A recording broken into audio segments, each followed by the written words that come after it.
Assalamualaikum warahmatullahi wabarakatuh.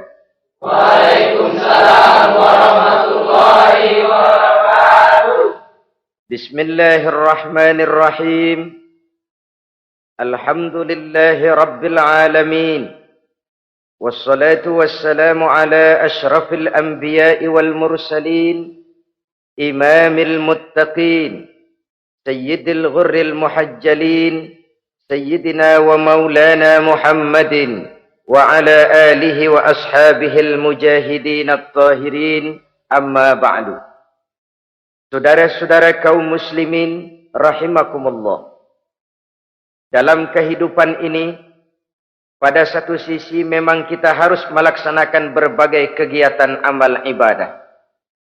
Tetapi pada sisi lain, kita juga harus menjaga jangan sampai amal ibadah yang sudah kita kerjakan itu dihancurkan oleh sikap kita sendiri. Bahwa kita sudah sholat, alhamdulillah. Bahwa kita sudah zakat dan memberikan sedekah, syukur. Bahwa kita sudah melaksanakan ibadah haji, thayyib. Apakah dengan demikian amal kita sudah menjadi banyak? Nanti dulu. Jangan berbangga hati dan puas diri. Pada kesempatan yang berbahagia ini, saya ingin menyampaikan satu hadis yang diriwayatkan oleh Imam Ad-Dailami, di mana Rasulullah sallallahu alaihi wasallam pernah bersabda, "Sittatu asya'in tuhbitul a'mal." Ada 6 perkara yang bisa menghancurkan amal yang sudah kita kerjakan. Salat yang sudah kita kerjakan itu, zakat yang sudah kita bayarkan itu, haji yang sudah kita tunaikan itu, bisa dihancurkan oleh 6 perkara ini. Nanti di akhirat, pada saat setiap orang menunggu pahala dari ganjaran amal yang ia kerjakan di dunia ini, kita menanti dan menanti, ya Rabb, mana amal kebaikan saya? Mana pahala kebajikan yang saya lakukan? Hasilnya tidak ada. Amal yang kita kerjakan dihancurkan oleh sifat-sifat yang akan kita kemukakan pada pertemuan kali ini. Yang pertama yang bisa menghancurkan amal adalah al-istighalu bi'uyubil khalqi. Orang yang terlalu sibuk mencari-cari aib dan kekurangan pada diri orang lain. Habis waktunya hanya untuk mengorek-ngorek celah orang, sementara ia lupa pada aib dan celak dirinya sendiri. Sifat seperti ini menghancurkan amal yang sudah kita kerjakan. Sedangkan baginda Nabi mengajarkan, tuba liman syaghalahu aibuhu an uyubin nas. Beruntunglah orang yang kekurangan pada dirinya menyebabkan dia sibuk sampai ia tidak sempat mencari-cari aib dan kekurangan pada diri orang lain. Saudara-saudara kaum muslimin rahimakumullah. Sibuk mencari aib orang tentu bukan dengan tujuan positif. Latar belakangnya kadang-kadang karena jealous, karena hasud, kecemburuan sosial. Sore, pagi, siang, malam kita korek-korek kesalahan orang dengan target hancur martabatnya, jatuh kehormatan dirinya, hilang nama baiknya, dilupakan dan terisolir dari tengah-tengah masyarakat. Perbuatan yang demikian sungguh terlalu amat sangat kejam. Salat kita, puasa kita, haji kita bisa dihancurkan jikalau kita terlalu sibuk mencari-cari aib orang lain. Muslim dengan muslim itu bersaudara. Kalau kita menganggap muslim yang lain adalah saudara kita, maka aibnya adalah aib kita. Kekurangannya juga adalah kekurangan kita. Pada saat kita melihat pada dirinya terdapat kekurangan, tugas kitalah menutupi. Ini yang dijamin oleh Nabi, man satara musliman satarahullahu fid dunya wal akhirah. Siapa yang menutupi aib dan celah orang-orang beriman, Allah akan menutupi aib dan celaknya di hari akhirat nanti. Zaman sekarang, zaman gosip. Zaman sekarang, zaman isu. Sehingga hal yang 1 meter pun dapat jadi 5 meter. Yang 5 meter dapat saja menjadi 10 meter. Kita sibuk membumbui hal-hal yang kita tidak tahu duduk perkara yang sebenarnya. Bahkan lebih celaka, kadang-kadang kita malah sok tahu. Memberikan vonis dari sudut pandang kita sendiri. Adalah tidak bijaksana jika kita mengukur baju orang lain dengan badan sendiri. Baju orang lain kita ukur pakai badan kita. Tentu saja enggak pas. Begitulah. Terlalu sibuk mencari-cari aib orang lain, menghancurkan amal ibadah yang sudah kita kerjakan. Na'udzubillah, summa na'udzubillah. Kadang-kadang hadir majelis taklim di pengajian, ngaji setengah jam, ngomongin orang 2 jam setengah. Tekor, defisit, belum bergeser dari majelis taklim. Ini kan penyakit rohani, di mana kedudukan kita antara sesama muslim bagaikan satu tubuh. Kalau yang satu sakit, yang lain ikut merasakan sakit. Yang satu terhina, yang lain ikut merasakan terhina. Jadi pada saat kita melihat aib orang lain, kita ceritakan di mana-mana, kita bongkar di mana-mana, tentu satu hal yang jelas, kita tidak senang kepada orang itu. Kita tidak senang kepada orang itu. Dan kalau sudah tidak senang, maka fungsi persaudaraan bisa berubah menjadi permusuhan. Oleh sebab itu, kalau ada 2 orang berselisih, boleh kita bohong untuk mendamaikan 2 orang tadi. Misalnya si A sama si B berantem nih, jengkel, marah-marahan. Saudara datang ke rumah si A. A, saya dengar kamu lagi marahan sama B. Iya itu si B, kurang ajar. Bangsat, bajingan, tengik. Pokoknya kalau ketemu, awas. Ah, saya kira sih enggak begitu. Ah, tadi saya ketemu B, dia bilang malah kangen sama sampean. Dia pengen ketemu. Ingat masa lalu zaman sebantal berdua, sebatang rokok berdua. Dia kangen pengen ketemu. Padahal si B enggak ngomong apa-apa sama saya. Saya olah sedemikian rupa sampai si A tenang. A tenang, saya datang ke rumah B. B, katanya kamu lagi marahan sama si A. Iya tuh A, unyuk monyet. Udahlah, pokoknya kalau ketemu dia saya hantam habis. Ah, barusan saya ketemu si A, dia bilang pengen ketemu ente. Pengen ngobrol kayak dulu, mengembalikan keharmonisan yang hilang, mengembalikan kehangatan persaudaraan yang lenyap. Si A tenang, si B adem. Kenapa? Karena bohong saya. Kesana saya ademin, kesini saya ademin. Jenis bohong seperti ini berpahala.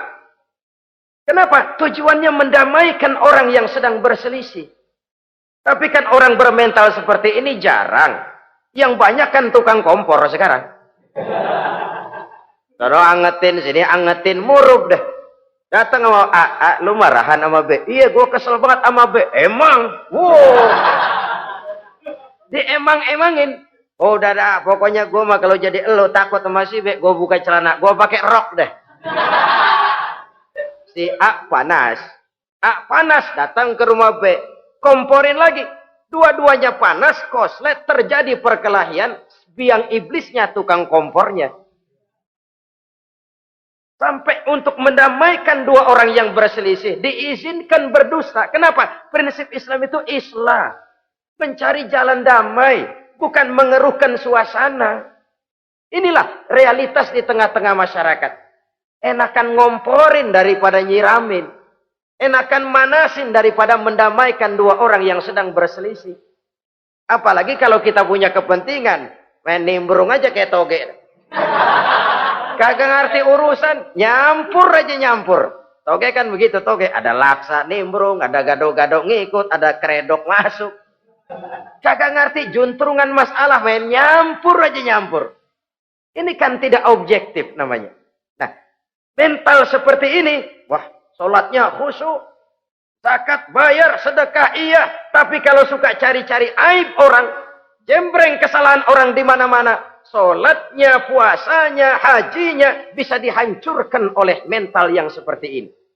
Jangan bangga-bangga, sholat saya sudah banyak, puasa saya hebat, mantap, haji saya tiap tahun mondar-mandir ke Mekah.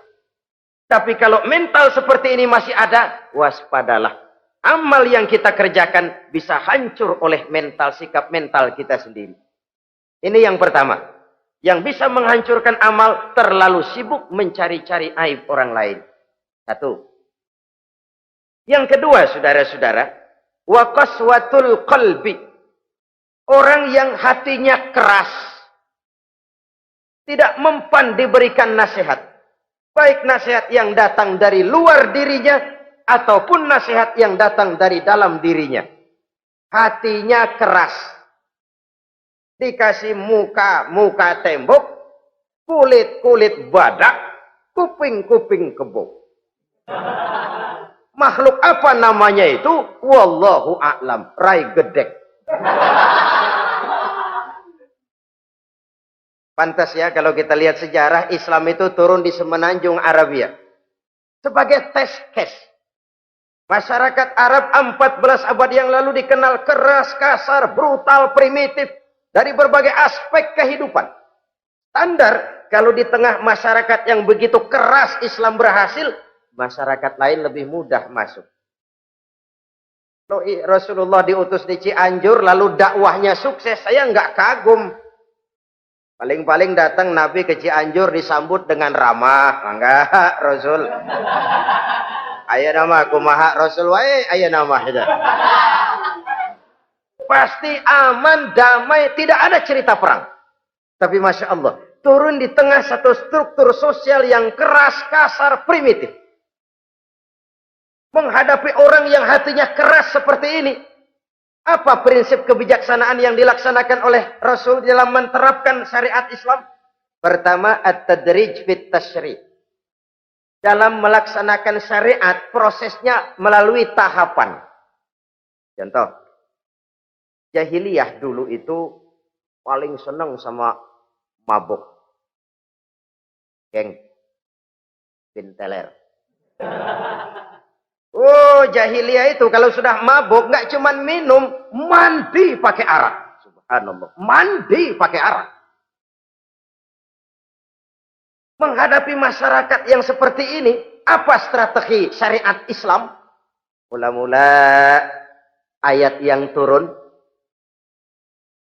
Yas'alunaka 'anil khamri wal maisir qul fihima ismun kabirun wa manafi'un linnas.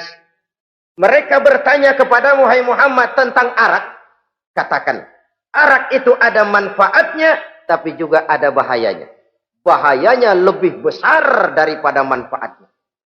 Tidak diharamkan dulu, tidak. Cuman dikasih sen. Teler emang enak. Melayang ke langit. Cuman ada bahayanya. Bahayanya lebih besar daripada manfaatnya. Dikasih gambaran, dikasih sen. Tidak diharamkan mutlak dulu, tidak. Bertahap dikit dulu. Nih. Urusannya begini nih. Ada manfaatnya, tapi ada bahayanya. Bahayanya lebih besar daripada manfaatnya. Jak rasio berpikir. Setelah tahu bahayanya lebih besar, kan dikit-dikit mulain jauh. Mulain ngurangin, jaga jarak. Setelah ada jarak, turun peringatan kedua. La taqrabus salata wa antum sukara. Jangan dekati sholat kalau kamu lagi mabuk. Sholat sehari semalam 5 kali. Berarti 5 kali mereka harus jaga diri. Jangan sampai mabuk. Makin jauh. Setelah jauh sekali, kira-kira tidak goyah. Turun vonis. Innamal khamru wal maisir wal ansabu wal azlamu rijsun min amali syaitan fajtanibu la'allakum tuflihun. Arak itu najis, kotor, perbuatan setan. Jauhi, pasti kamu akan beruntung. Baru timbul hukum haramnya. Orang udah nggak kaget. Kenapa? Pagi-pagi udah dikasih sen. Bahayanya lebih besar. Kalau sholat jangan, kalau mabuk jangan mendekati sholat. Makin jauh. Ini tahapan. Sama juga kita kan. Begitu jebrol lahirnya cuman susu ibu. Gedean dikit sang Ambon. Kan gitu. Gedean dikit pisang ulek. Gedean dikit nasi. Udah gede bener jengkol jijelin. Proses. Coba bayi begitu lahir kasih pisang batu, tenggeng. Gak kuat. menerima, belum waktunya. Ini proses yang dilaksanakan oleh strategi syariat Islam untuk mengobati penyakit qaswatul qalbi ini. Keras hati. Syariatnya bertahap.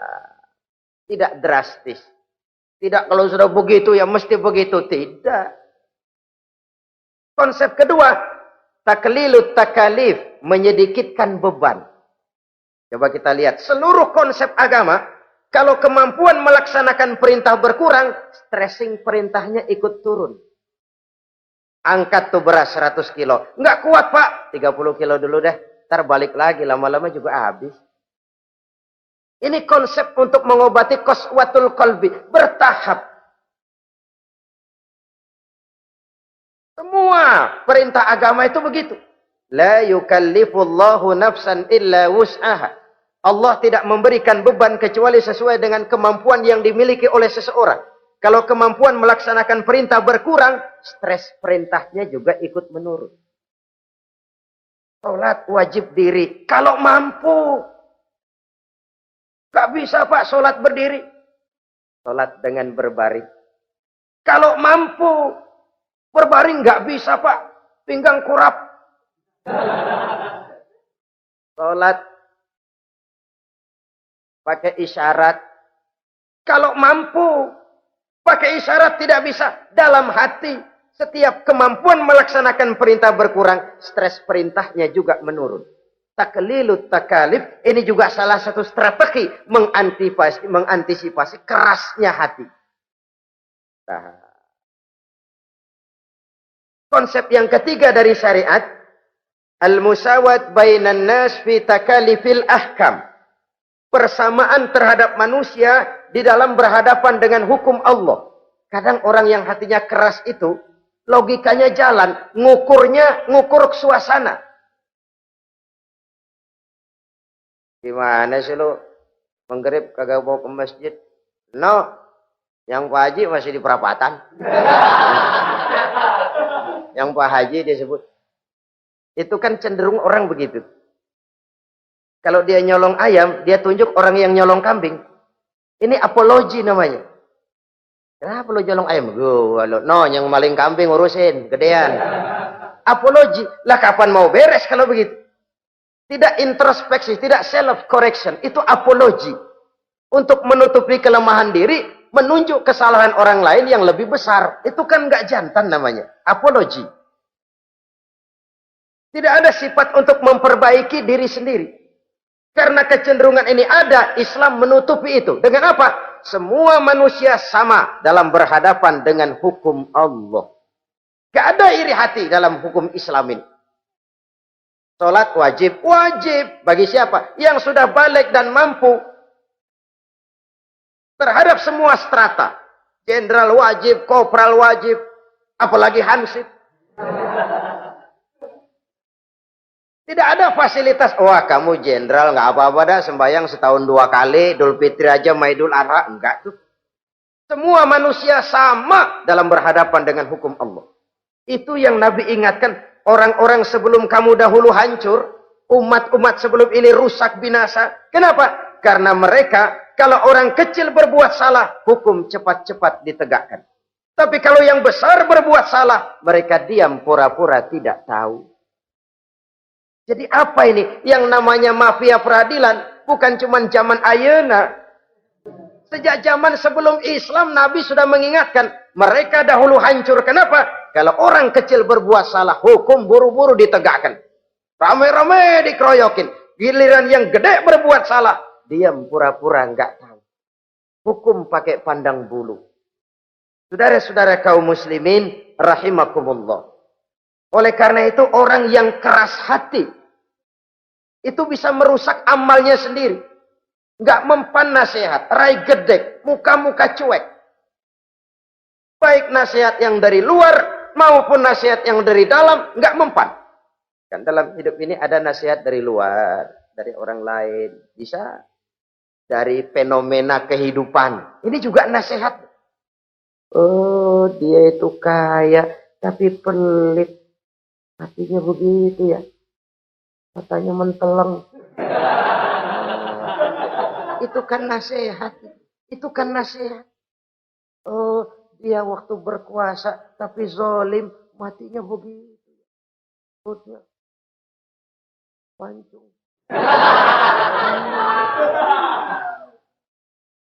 Fenomena kehidupan yang kita lihat, yang kita dengar, yang kita saksikan, itu semuanya bisa nasihat.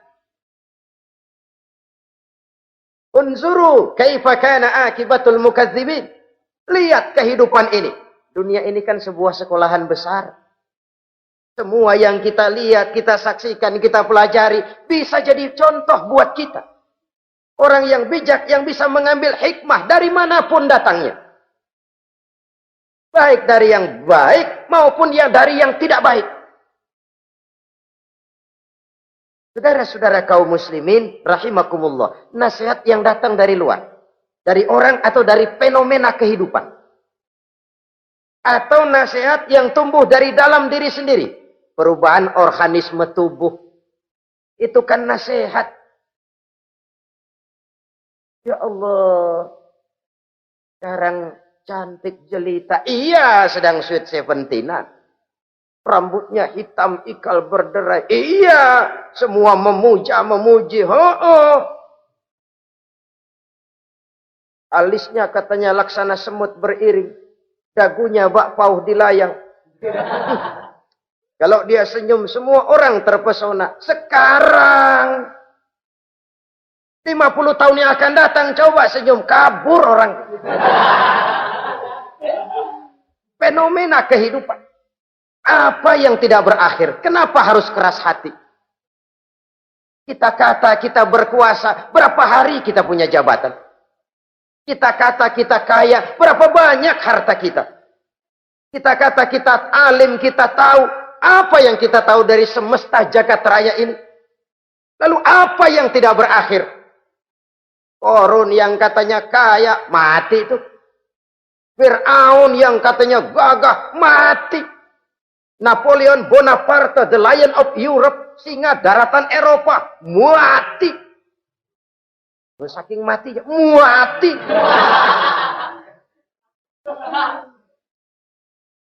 Kenapa harus keras hati? Kenapa tidak melihat perubahan fenomena alam sekitar ini? Apa yang tidak berakhir? Apa yang tidak selesai? Lalu apa yang mau kita sombongkan? Kenapa kita harus keras hati? Tiga pantas dalam hadis kursi Allah menyatakan al-kibriya'u libasi. Sombong itu pakaianku. Manusia enggak pantas pakai pakaianku, kegedean. Pakaian Allah mau dipakai. Kalau Allah sombong, udah pantas aja udah. Kenapa? Kagak ada Tuhan lain selain dia. Udah pantas dia nyombong. Kita nyombong apaan? Oleh sebab itu, beruntung orang kalau diberikan hati yang lembut, mudah menerima kebenaran, peka terhadap kesulitan orang lain, ringan tangan memberikan pertolongan buat mereka yang memang memerlukan. Dan enggak semua orang dikasih begitu. Enggak semua orang. Nah ini ya, Umar bin Khattab sikapnya keras, tapi hatinya gampang menerima kebenaran. Nah lain loh orang kayak begini. Keras sikap boleh keras, tapi hati mudah menerima kebenaran. Wah, kalau Umar kerasnya kan luar biasa. Tapi hatinya kok gampang menerima kebenaran. Ini hidayah. Coba lihat waktu berita Rasulullah meninggal dunia. Sampaikan oleh para sahabat, Umar jengkel, cabut pedang. Siapa bilang Muhammad mati, saya tabas batang lehernya. Dia nggak siap menghadapi kenyataan. Emosinya yang jalan, bukan rasionya. Keras. Bilang deh, Muhammad meninggal. Saya tabas batang lehernya. Untung ada Sayyidina Abu Bakar. Beliau tidak bicara langsung, cuma pidato. Ayyuhan nas, man kana ya'budu Muhammadan fa inna Muhammadan qad mata. Wa man kana ya'budu Allah fa inna Allah hayyun la yamut. Hai manusia, siapa yang menyembah Muhammad, Muhammad sudah meninggal. Tapi siapa yang menyembah Allah, Allah maha hidup dan tidak akan pernah mati buat selama-lamanya. Sayyidina Umar tersentak. Subhanallah, saya salah. Bagaimanapun Muhammad hanya seorang manusia. Saya cinta dia, saya suka dia, nyawa saya pertaruhkan untuk dia. Tapi dia manusia dan saya tidak menyembah Muhammad. Ia sadar akan kekeliruannya, berlinang air matanya. Keras sikapnya, tapi lembut hatinya. Nah, yang kayak begini, bagus. Ini udah sikap keras, hati keras, yaitu tadi. Muka tembok, kulit buadak, kuping kebo. Diapain aja udah nggak mempan aja udah. Susah yang kayak begini. Saudara-saudara, ma'asyiral muslimin rahimakumullah. Jadi yang kedua yang bisa menghancurkan amal kita, orang yang hatinya keras. Wah. Yang ketiga sekarang, yang bisa menghancurkan amal kita itu wa hubbud dunya. Orang yang terlalu cinta kepada dunia. Nih, pakai kalimat terlalu ya. Kalau sekadar cinta kepada dunia, why not? Kita cinta anak dan istri, wajar. Kita cinta harta benda, tentu. Kita cinta sanak famili dan seluruh handai tolan, memang. Kita juga cinta kepada bangsa dan tanah air. Itu bagian dari iman, persilahkan. Yang tidak boleh itu kalau sudah pakai kalimat terlalu. Terlalu. Sebab kalau sudah terlalu, itu sudah di luar kontrol. Orang lalu menghalalkan segala cara. Terlalu cinta kepada jabatan. Akhirnya bergeser. Sholat menghadap Allah. Dengar mau pindah jabatan ke tempat kering. Gerasak gerusuk nyari dukun. Ini kan namanya iya kana budu wa dukun nastain. Nggak bisa wong itu satu paket. Kalau iya kana budu wa iya kana nasta'in. Kalau hanya kepadamu ya Allah kami menyembah, hanya kepadamu kami minta tolong. Ini paket, jangan dipisah-pisah. Menyembahnya kepada Allah, minta tolongnya kepada yang lain. Sinkret, bercampur. Iya, kalau es campur enak. Tapi kalau agama dicampur dengan yang lain, nggak enak rasanya. Sama juga begini, ada gelas ya. Kalau sepenuhnya diisi bensin, itu ketahuan, bisa diminum motor. Kalau sepenuhnya diisi air putih, jelas bisa diminum orang. Tapi begitu separuh diisi bensin, separuh diisi air putih, kacau dah. Motor minum, mogok. Orang minum, mabok. Dijual juga nggak laku. Kenapa? Sinkret. Maka Allah pesan, wala talbisul haqqa bil batil. Jangan kau campur aduk yang hak dengan yang batil. Saudara-saudara kaum muslimin rahimakumullah. Begitulah terlalu cinta kepada dunia sering menyebabkan orang out of control. Bergeser dari garis yang telah ditentukan oleh Allah. Apalagi di zaman sekarang ini. Persaingan hidup makin tajam. Tensi ekonomi semakin tinggi. Gaya hidup semakin konsumtif. Sementara lapangan kerja semakin sulit. Orang kadang kehilangan harga diri untuk mencapai sesuatu yang bernama dunia, lalu menghalalkan segala cara.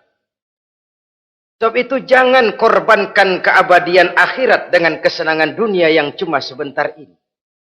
Jangan sia-siakan keabadian akhirat dengan kesenangan dunia yang kadang fata morgana ini.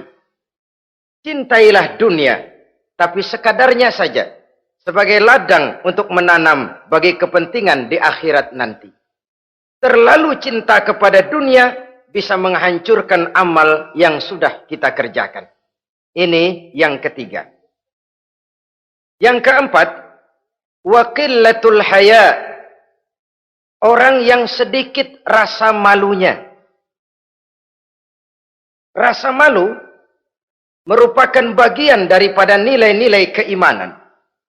Apabila rasa malu berkurang, artinya nilai iman juga ikut menurun. Kita melihat sekarang ini banyak orang pakai pepatah Arab dalam hidup ini. Bul ala zamzam fatu'raf, kata orang Arab. Kalau kepengen terkenal, kencingi sumur Zamzam. Itu bakal ngetop ke seluruh dunia. Sumur Zamzam dikencingin. Itu akan terkenal ke seluruh dunia. Terkenal apanya? Terkenal gilanya. Jadi apa maksud pepatah ini? Kalau pengen cepat terkenal, bikin yang aneh-aneh.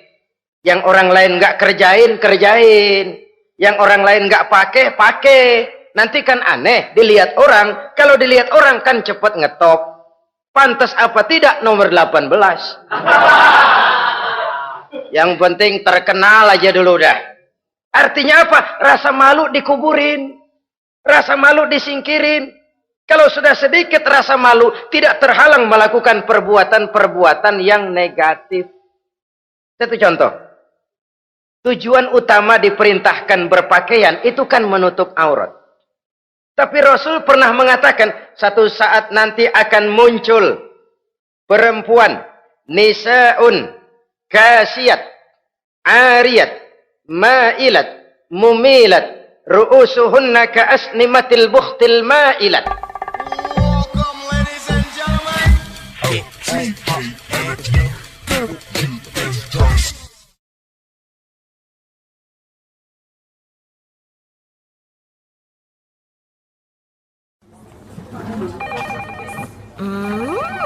What is it? Ooh, a new chocolate product by the Integral CJ's Management. What chocolate? No, my girl. It's a new CJ's brand.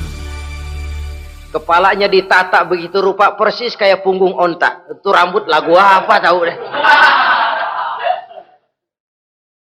Ini kan fenomena berpakaian tapi telanjang. Kenapa? Yang dikejar mode, yang dikejar merek. Kiblatnya Paris, London, Roma. Imamnya siapa? Pierre Cardin, Christian Dior, Escada, Etienne Egner. Merek yang dikejar, mode yang dikejar, aurat pontang-panting. Ditambah oleh tayangan-tayangan berbagai iklan yang merangsang anak-anak kita untuk hidup konsumtif. Yo, iyo. Cocok iya jeng urang yo. Terangsang dia untuk konsumtif. Dihadapkan kepada kenyataan. Suasana ekonomi nggak menunjang. Orang tua lemah ekonominya. Dia lihat sekelilingnya, ternyata yang lain juga begitu. Banyak teman senasib, kumpul. Disingkirkan rasa malu. Akhirnya tukang bajai ditodong. Qillatul haya, sedikit rasa malu. Kalau sedikit rasa malu, dia tidak terhalang lagi melakukan perbuatan-perbuatan yang negatif. Dan itu berarti menghancurkan amal-amal yang lain. Sebab itu budaya malu ini sangat penting. Coba kalau dia hinggap di hati seorang pejabat. Pejabat yang punya rasa malu, Masya Allah, membawa manfaat yang besar buat rakyatnya. Contoh saja ya, di Jepang itu ada Perdana Menteri Hosokawa, saudara-saudara dengar. Baru 8 bulan jadi Perdana Menteri. Dia dijuluki Mr. Clean, Mr. Bersih. Diisukan terlibat skandal, cuma 4-6 miliar rupiah. Itu pun buat kampanye kemenangan partainya.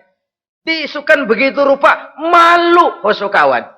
Malu mengundurkan diri, baru 8 bulan jadi Perdana Menteri. Mundur, malu. Padahal Hosokawa nggak kenal ketuhanan yang Maha Esa. Nggak kenal. Tapi budaya malunya luar biasa. Nah kalau sudah pejabat nggak punya malu, habis. Kan sekarang umpamanya nih, ada impres desa tertinggal, disunatin. Sampai marah betul itu Bapak, para pimpinan negara kita itu. Tidak ada maaf bagi pejabat yang nyunatin IDT. Kenapa? Kan tipis rasa malu. Turun dari atas, sunatin. Turun ke bawah, sunatin. Turun ke bawah, sunatin lagi. Nyampe bawah, tetelan doang dikit banget. Kebanyakan tukang sunat, saudara-saudara. Budaya malu yang nipis. Orang kaya kalau punya budaya malu, bawa rahmat bagi lingkungannya. Ulama kalau punya rasa malu, nggak jual ayat menghalalkan yang haram, mengharamkan yang halal. Bagaimana Kiai? Haram! Karena belum dapat bagian. Begitu dapat jatah, haram dikit dah. Kiamat umat kalau sudah kayak begini. Budaya malu di segala strata sekarang ini menipis. Dan itu tentu berangkat dari kualitas keimanan. Ini yang perlu dipompa ke permukaan. Dan dilematis memang sering terjadi. Satu contoh, pada satu sisi kita menggalakkan proyek pariwisata. It's okay, kita perlu devisa. Tapi pada sisi lain kita harus menjaga nilai-nilai luhur dari budaya bangsa kita. Jangan sampai kemasukan wisata mancanegara, lalu budaya mereka yang tidak sesuai juga ikut kita serap. Bule masuk ke Indonesia, pakaian seenaknya, dia mau udah pantas aja udah. Perempuan ayab-ayaban ke pasar pakai kutang doang, bule pantas aja. Bocah kita ayab-ayaban ke pasar pakai kaos kutang, perempuan mana panok melulu.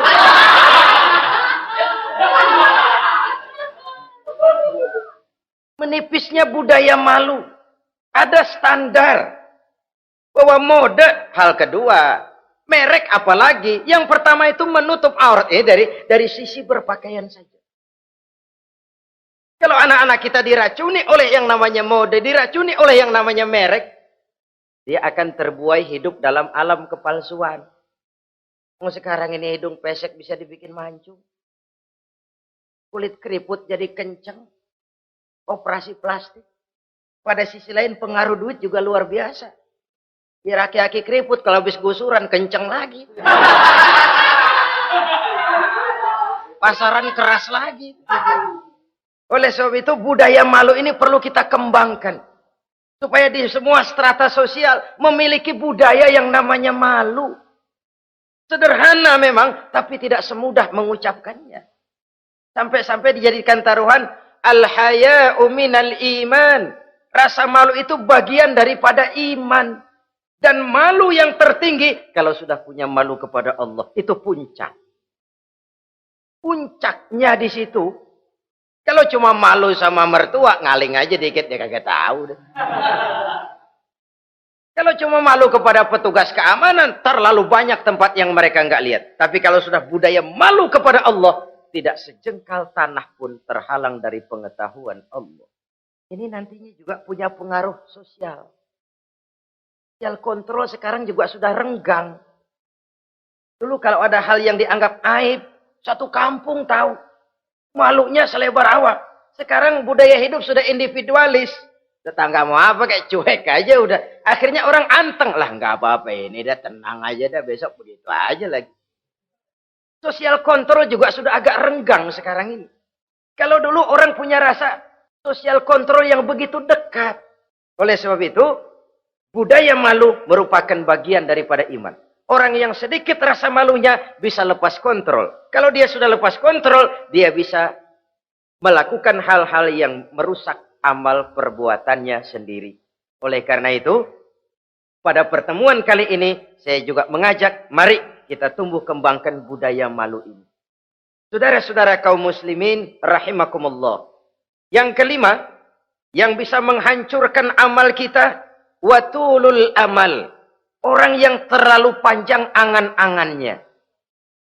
Hidup dalam bayangan. Kakinya tercabut dari alam realitas. Mengharap burung terbang tinggi, tapi punai di tangan cepat-cepat dilepas. Akhirnya burung di tangan terlepas, punai juga tidak datang. Terlalu panjang angan-angan. Hidup cuma nunggu keajaiban. Yang diwiridin jikalau. Orang sudah kemana-mana dia masih anteng. Jikalau andai kata umpama misalnya. Islam bukan agama orang pemalas yang selesai sholat lalu berpangku tangan. Ada orang yang cuma sujud saja rezekinya mengalir. Ada. Ada orang yang cuma munajat di keheningan malam. Rezekinya mengucur. Ada. Tapi kan bukan kelas kita. Itu kelas antara dia dengan Allah, tidak ada jarak lagi. Orang-orang yang batinnya bersih. Doanya didengar. Permohonannya dikabulkan. Permintaannya cash. Kalau kita bisa bayang cuma nadah doang, nggak mau usaha, paling banter orang undang tahlil kita. sebesek campur geretan udah. Kita ini tahap yang bekerja, berusaha, berdoa, tawakal.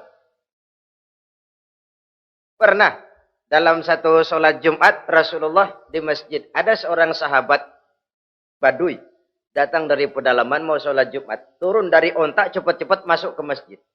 Ditegur oleh Rasul, ontamu sudah kamu ikat? Belum ya Rasul.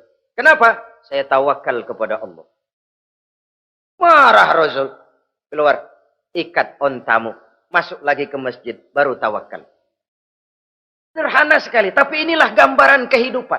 Ikat ontamu baik-baik. Baru tawakal. Kalau nggak diikat. Udah tawakal. Terus hilang. Tawakalnya salah. Sudah diikat rapi-rapi. Masih hilang juga. Nah tawakalnya benar. Sudah usaha. Sudah ikhtiar. Toh hilang juga. Gambarannya sederhana. Ikat ontamu baik-baik. Lalu masuk ke masjid. Barulah engkau bertawakal. Jangan onta dibiarin keliaran. Lalu tawakal. Tawakalnya yang salah. Saudara-saudara kaum muslimin. Rahimakumullah. Islam mengajarkan keseimbangan. Kita wajib berusaha. Tapi tidak wajib untuk berhasil. Hasil itu hak prerogatifnya Allah. Berusahalah sebagaimana harusnya di satu sisi. Tapi minta tolonglah kepada Allah di sisi lain.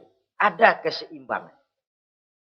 Orang yang terlalu panjang angan-angannya biasanya malas bekerja. Terangsang ngejar kerjaan yang gede, yang kecil kagak dikerjain. Akhirnya yang kecil lewat, yang gede kagak datang. Padahal rezeki itu kan yang penting mudawamahnya ya, rutinnya. Biar banyak tapi begitu sekali datang banyak, begitu stop 10 tahun kagak datang terus. Sengsara juga. Yang penting mudawamah, continue-nya itu. Biarin duit sih banyak, asal rutin aja. Gak apa-apa. Tulul amal, terlalu panjang angan-angan. Hidup di alam bayangan.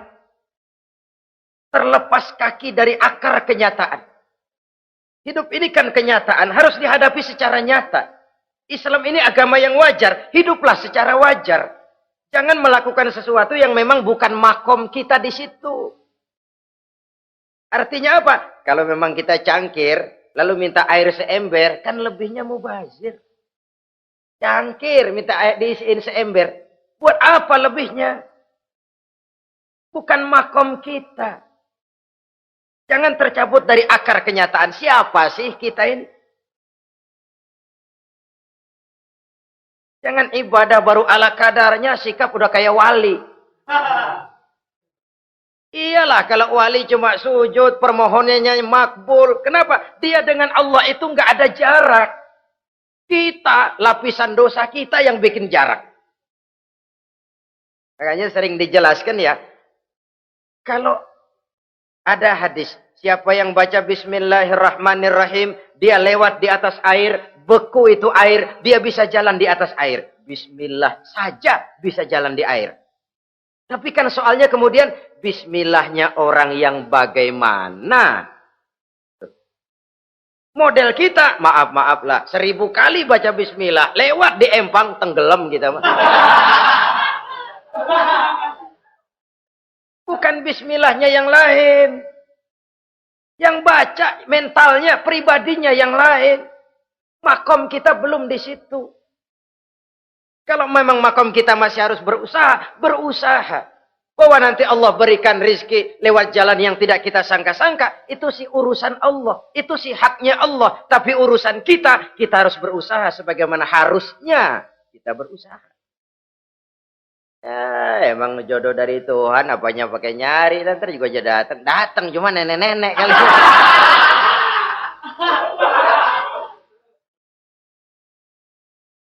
Bekerja, berusaha, jangan terlalu panjang angan-angan.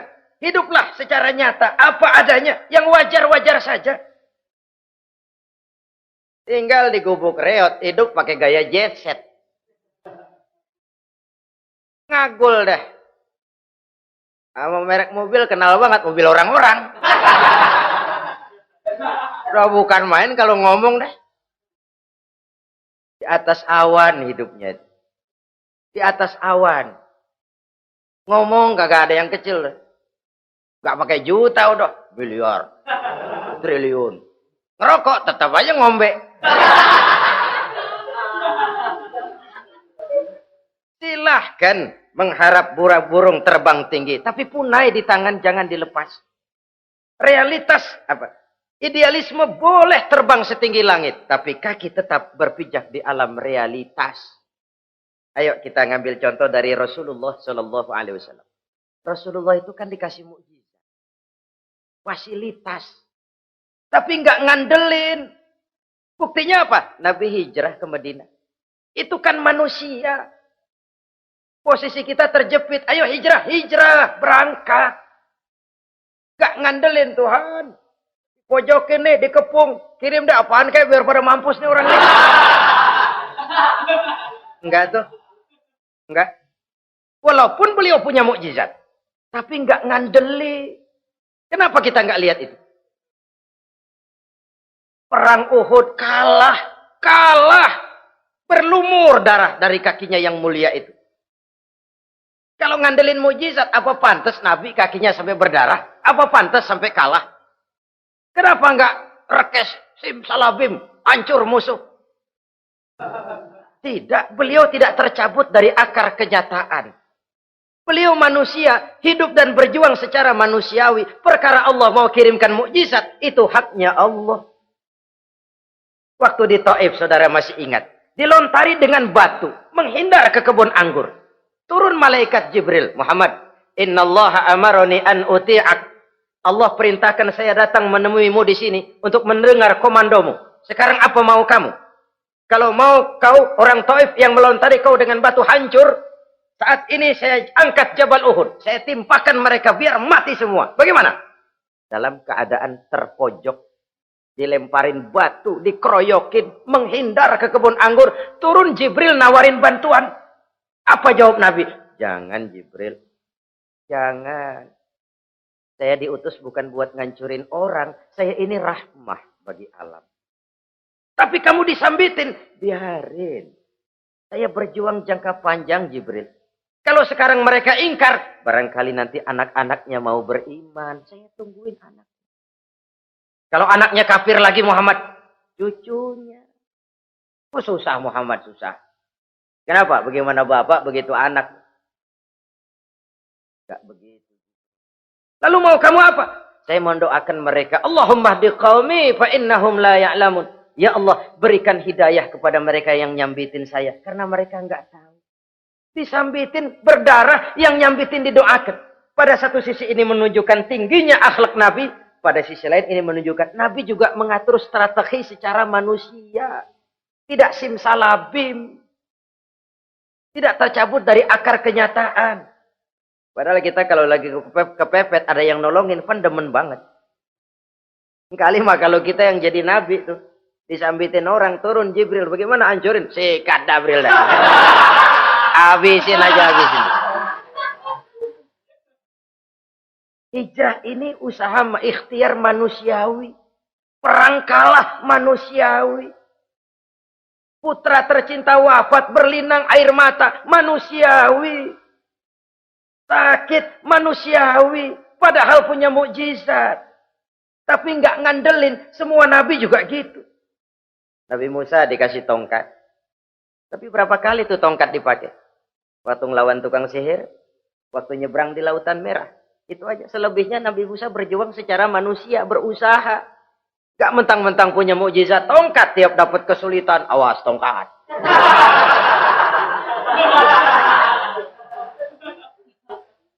Utuh manusiawi. Ini Rasul.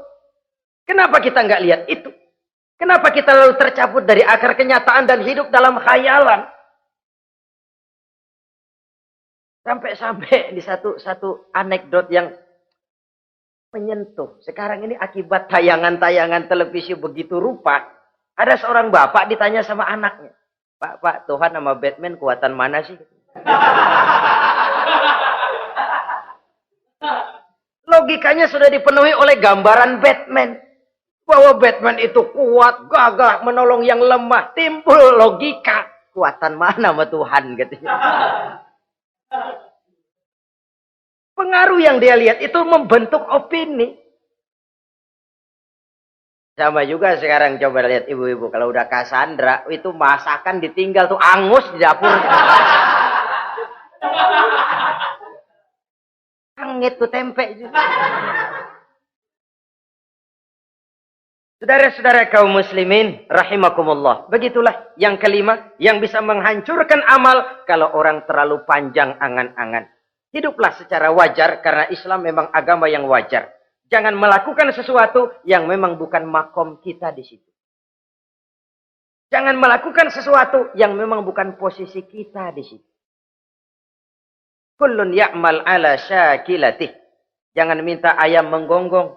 Jangan minta kambing mengeong. Bukan bagiannya. Bukan bidangnya. Sama juga orang ngomong, apaan mubalik kerjanya ngomong doang. Sekarang kan zaman pembangunan. Mana ada mubalik ngurus irigasi. Nah, kalau mubalik ngurus irigasi, apa lurah mau ngajar PK? Jangan tercabut dari akar kenyataan. Toh prinsip modern saja mengajarkan the right man on the right job. The right man on the right place. Orang harus ditempatkan sesuai dengan bidangnya. Jangan tercabut dari akar kenyataan. Inilah kita. Dan inilah yang harus kita lakukan. Hidup ini kenyataan. Hadapilah secara nyata. Perkara Allah mau membuat yang lain. Itu hak prerogatif Allah. Bukan urusan kita. Yang terakhir saudara. Yang keenam yang bisa menghancurkan amal kita. Wa zalimun la yantahi. Perbuatan zalim yang tidak sanggup dihentikan. Zalim kepada Allah. Zalim kepada makhluk. Atau zalim kepada diri sendiri. Ada orang zalim kepada Allah. Begini banyak nikmat yang diberikan Allah. Nggak sanggup dah kita ngitungnya. Dari bangun tidur sampai tidur lagi nikmat nggak pernah berhenti itu. Bahkan kita tidur sendiri.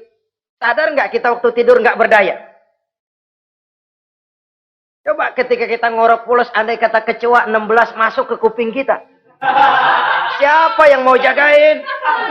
Siapa yang mau jagain? Nikmat. Belum pernah nikmat Allah berhenti. Begini banyak nikmat yang diberikan. Dan Allah cuma minta satu. Syukuri nikmat itu. Kalau kamu syukuri, aku tambah. Kalau kamu ingkar, asal tahu saja azabku itu pedih, kata Allah. Orang yang zalim kepada Allah. Orang yang tiap hari memakan nikmat Allah. Tapi enggak pernah mensyukurinya. Akaltum ni'mata rabbikum walam tashkurulah. Kamu makan nikmat Tuhanmu. Tapi enggak pernah kamu bersyukur kepadanya. Itu zalim kepada Allah. Pak, dalam hidup ini kan kita dikasih waktu 24 jam sehari semalam. Sehari semalam, 24 jam. 24 jam itu Allah kan nggak minta semua. 5 waktu saja kau lapor kepadaku. Sholat. Sholat kalau bagus, 10 menit kan. Aroda tuh sholat bagus. Kilat, 5 menit dah. Kilat khusus 2 menit. Cepet dia nggak pakai perangko. Taruhlah yang menengah kita ambil 5 menit. Kalau 5 waktu, 5 kali 25, 5 kali 5 berarti 25 menit untuk lapor. Hei manusia, aku kasih kau hidup 24 jam. 25 menit kau lapor. Banyak yang berat. Padahal sisanya masih 23 jam 35 menit. Buah gambaran zalim kepada Allah. Padahal zalim kepada Allah yang rugi bukan Allah. Se-ASEAN tidak ada yang sujud. Apa Allah tekor? Apa Allah lalu berhenti jadi Tuhan? Apa Allah lalu jadi lemah? Tidak. Zalim kepada Allah artinya juga zalim kepada diri sendiri. Lalu zalim kepada sesama makhluk. Kadang tidak kita sengaja. Karena itu dalam Islam tidak ada kebebasan mandiri. Ya contohnya ya, kita beli radio. Kita setel di rumah kita sekeras-kerasnya. Terus dalam hati nih, radio gue. Beli gue, pakai duit gue. Gue setel di rumah gue. Sekeras-kerasnya, urusan apa sama orang? Kata kita. Tetangga kita kan boleh juga ngomong begitu. mata gue.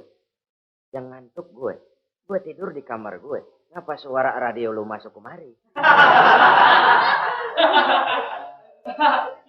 Ini kebebasan saya nyetel radio dibatasi oleh kebebasan tetangga saya yang mau tidur. Kalau saya perturutkan nafsu saya sudah zalim kepada dia. Zalim kepada orang lain. Dan yang banyak tidak kita sadari, zalim kepada diri sendiri. Membiarkan diri hanyut dalam munkarat dan tanpa ada usaha untuk menghentikannya. Tidak ada orang yang bisa mencelakakan diri kita terus-menerus kalau bukan diri kita sendiri. Tidak ada yang bisa menyelamatkan diri kita kalau bukan kemauan kita yang tinggi untuk menyelamatkannya. Allah sudah ciptakan kita dalam bentuk yang paling mulia. Fi ahsani taqwim. Dari sekian banyak makhluk yang diciptakan Allah, tidak ada yang sekomplit, seindah, secantik manusia. Ini harus dijaga. Jangan posisi yang sudah tinggi ini kita rendahkan sendiri. Fi ahsani taqwim posisi kita. Tapi kita rendahkan, kita kembali asfala safilin. Posisi yang paling rendah, kita zalimi diri kita sendiri. Karena itu, zalim kepada Allah, zalim kepada orang lain, zalim kepada diri sendiri, akarnya sama, mendatangkan kerugian. Dan bisa merusak amal yang sudah kita kerjakan. Oleh karena itu, mari sama-sama kita berusaha. Pada satu sisi kita melaksanakan amal ibadah sebagaimana yang seharusnya, tapi pada sisi lain kita menjaga nilai-nilai ibadah. Jangan sampai hancur oleh perbuatan kita sendiri. Sekianlah jumpa kita kali ini. Insya Allah kita lanjutkan di lain kesempatan. Terima kasih atas segala perhatian. Mohon maaf atas segala kekurangan. Usikum wa nafsi bitaqwallah. Wassalamualaikum warahmatullahi wabarakatuh.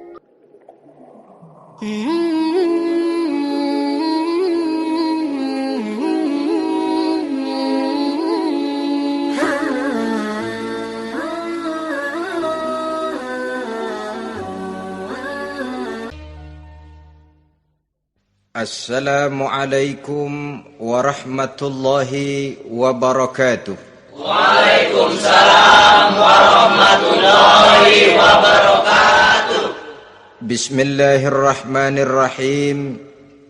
Alhamdulillahi rabbil alamin. Wassalatu wassalamu ala ashrafil anbiya'i wal mursalin. Sayyidina wa maulana Muhammadin. وعلى آله وأصحابه المجاهدين الطاهرين أما بعد سبحانك لا علم لنا إلا ما علمتنا إنك أنت العليم الحكيم لا حول ولا قوة إلا بالله العلي العظيم. Saudara-saudara kaum muslimin, terutama adik-adik para remaja dan pemuda yang saya cintai. Apabila seseorang akan membangun rumah, tentu saja dia akan mengadakan beberapa pilihan.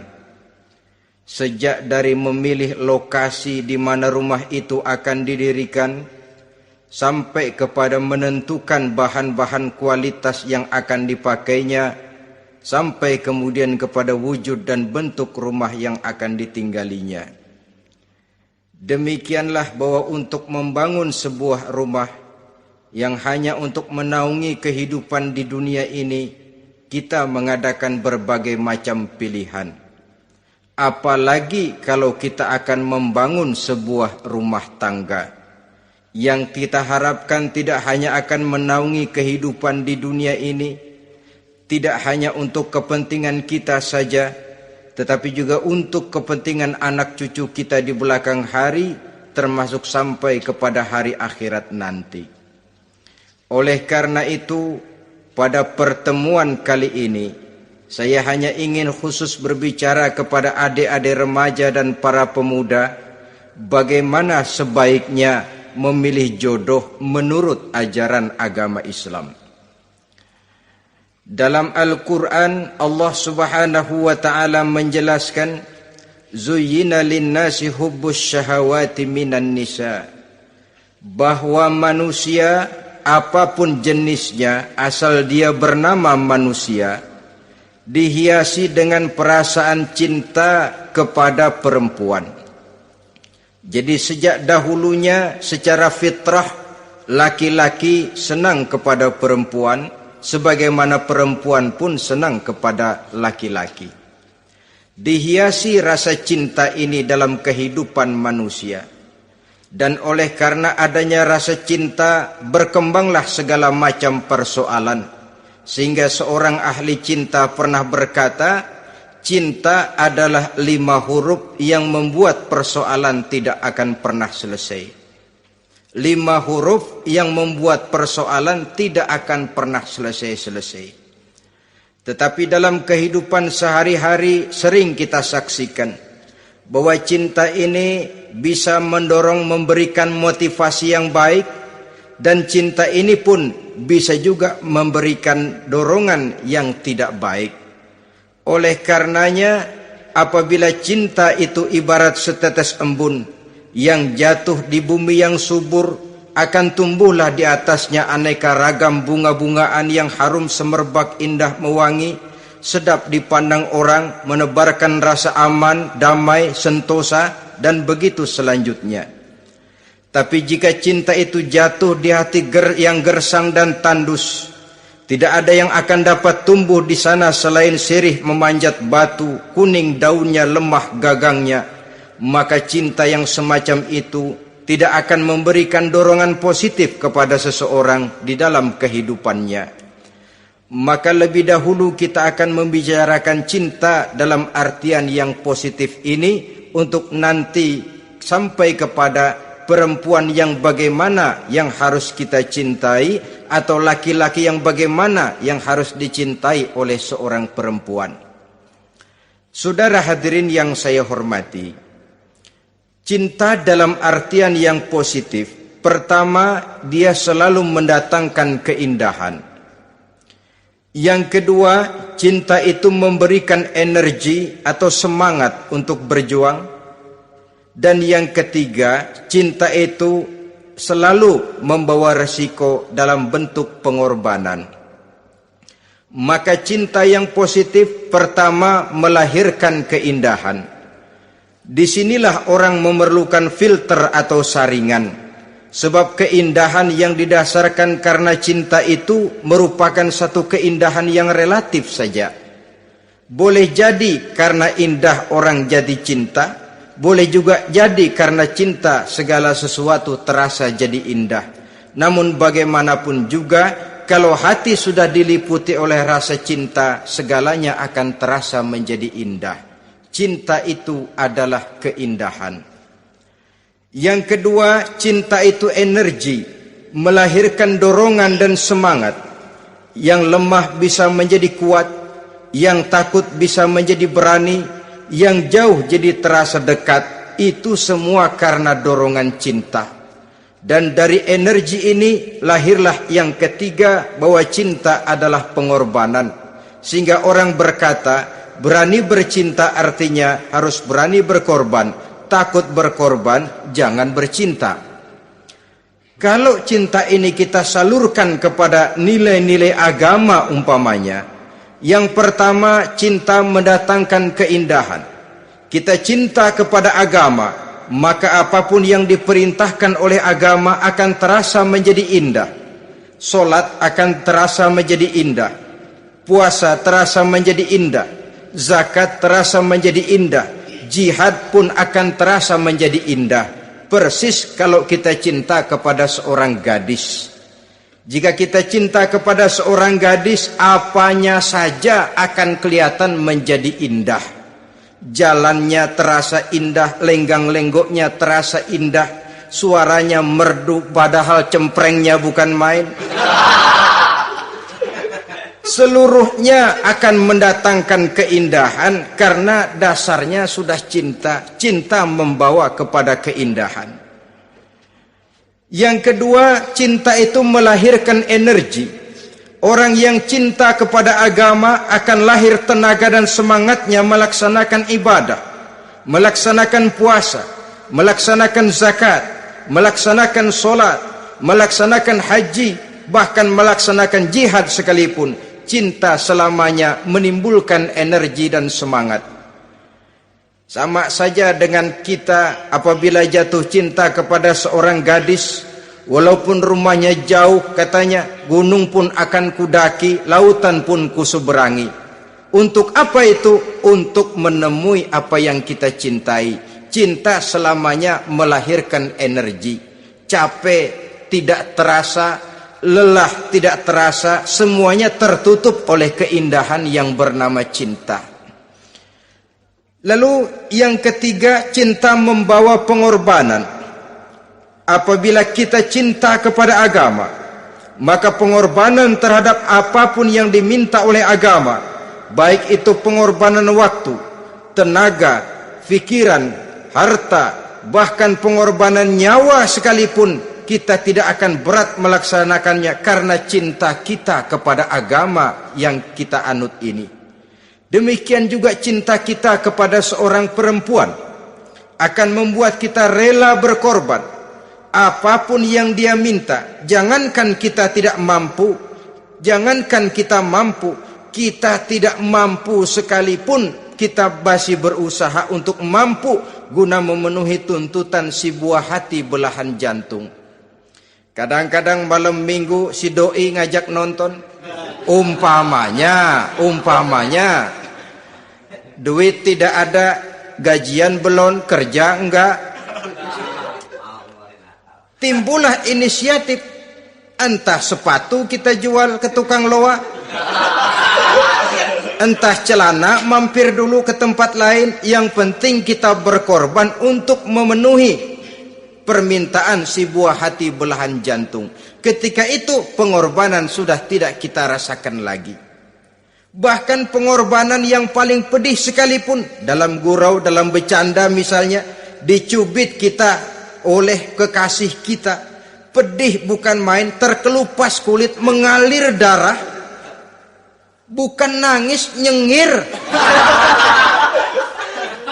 Malah kadang-kadang minta tambah dicubit lagi. Itulah romantikanya cinta, sanggup membuat orang berkorban, melahirkan energi dan semangat, menambah keindahan dalam kehidupan, sepanjang dia dalam artian yang positif. Kalau demikian masalahnya, di dunia yang penuh dengan perbenturan nilai sekarang ini, orang sering salah jalan bagaimana memilih jodoh untuk membangun rumah tangga yang bahagia. Jangan lupa bahwa membangun rumah tangga ini bukan hanya untuk 1-2 bulan, bukan hanya untuk 1-2 tahun, bahkan bukan cuma untuk kehidupan dunia. Lebih daripada itu pun untuk menunjang kebahagiaan di akhirat. Oleh karenanya, memilih jodoh bukan satu hal yang mudah, bukan satu hal yang bisa dilaksanakan sambil lalu, tetapi memerlukan penelitian, memerlukan pengamatan yang mendalam. Apa petunjuk agama tentang itu? Dengan kata lain, bagaimana seharusnya seseorang memilih jodoh dalam kehidupannya. Ini tentu saja sumbangan moral buat adik-adik remaja dan para pemuda yang lagi kebingungan memilih jodoh, atau barangkali buat bapak-bapak yang kepengen nambah lagi.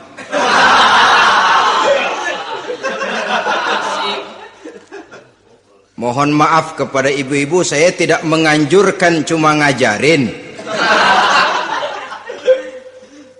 Yang pertama, menurut Nabi, nikahilah perempuan itu karena rupanya, karena hartanya, karena keturunannya, dan karena agamanya. Ada 4 motif utama di sini. Pertama, memilih jodoh, lihatlah rupanya. Lagian siapa yang kepengen dapat jodoh rupanya enggak karu-karuan? Cari rupa yang cantik, indah, dan menawan. Namun jangan lupa, saya katakan di zaman di mana sering terjadi benturan nilai seperti sekarang ini, orang sulit untuk mendapatkan keaslian. Di mana teknologi sudah sedemikian canggih, di mana ilmu kedokteran sudah sedemikian maju, maka berbagai macam rupa bisa dibentuk dengan apa yang dinamakan operasi plastik misalnya. Yang pesek bisa dibikin mancung, kuping yang kelebaran bisa dibikin sedang, pipi yang kembung sebelah bisa dibikin rata, janggut yang tidak menarik bisa dibikin bak lebah bergantung katanya. Oleh karena itu, kalau pilihan hanya tertuju kepada rupa yang cantik saja semata-mata, kita sudah melakukan satu kesalahan yang sangat besar. Sebab apa? Diperingatkan oleh Nabi melalui hadis Ibnu Majah, Bazar dan Baihaqi dari Ibnu Umar. Janganlah kamu kawini seorang perempuan karena kecantikannya, sebab kecantikan boleh jadi akan mencelakakan. Jangan juga kamu kawini perempuan karena hartanya, sebab kekayaan biasanya akan mendatangkan kesombongan. Tetapi kawinilah karena agama dan akhlaknya, karena itulah yang akan membawa kepada kebahagiaan. Saudara-saudara kaum muslimin, terutama adik-adik remaja dan para pemuda, dikala usia puber, apalagi mata baru terbuka, awal balik namanya, remaja sering kehilangan filter. Pokoknya asal ngelihat rupa yang sudah lemot, denok, geboy, pikiran pun hanyut, malam terkenang, siang terbayang, tidur tak nyenyak, makan tak enak katanya, selalu terbayang wajah si doi. Dikala itu orang kehilangan pertimbangan bahwa rupa yang cantik kadang-kadang sering menipu.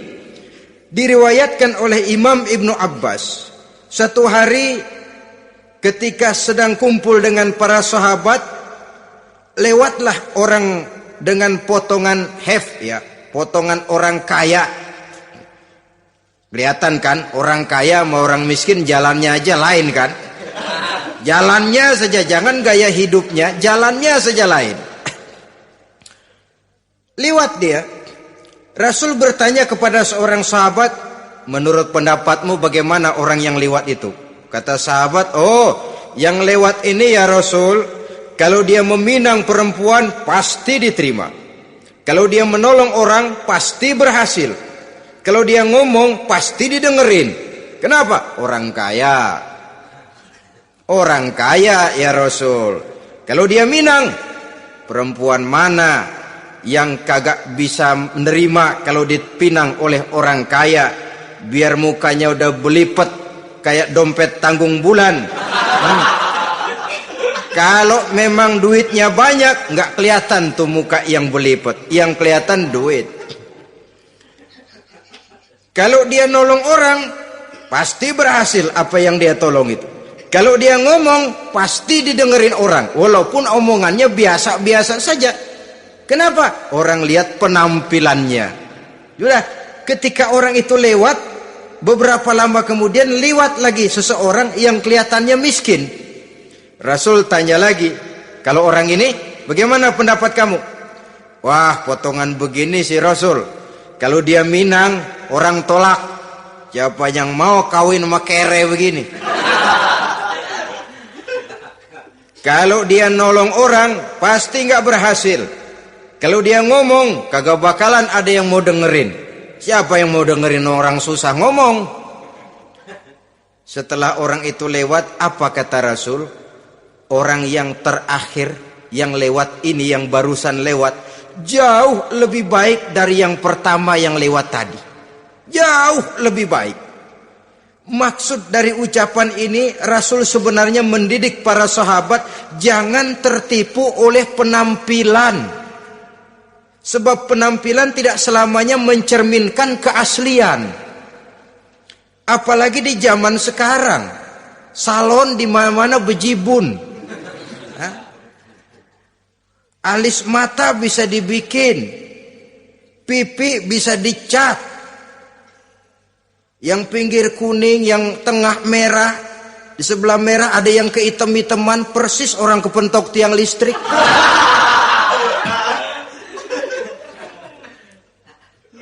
Kecantikan yang artifisial, kecantikan yang bukan alami.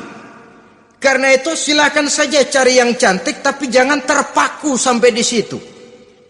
Sebab kecantikan di samping dia mudah berubah oleh pergeseran masa dan pertukaran waktu, ternyata penampilan tidak selamanya mencerminkan keaslian. Lain hari seorang sahabat pernah mengadu, "Ya Rasul, ada apa? Inna imraati la turaddu yadul lamis." Ya Rasul, istri saya tidak pernah menolak tangan orang laki yang menjamahnya, mengajak salaman kepadanya. Apa jawab Rasul? Ceraiin aja.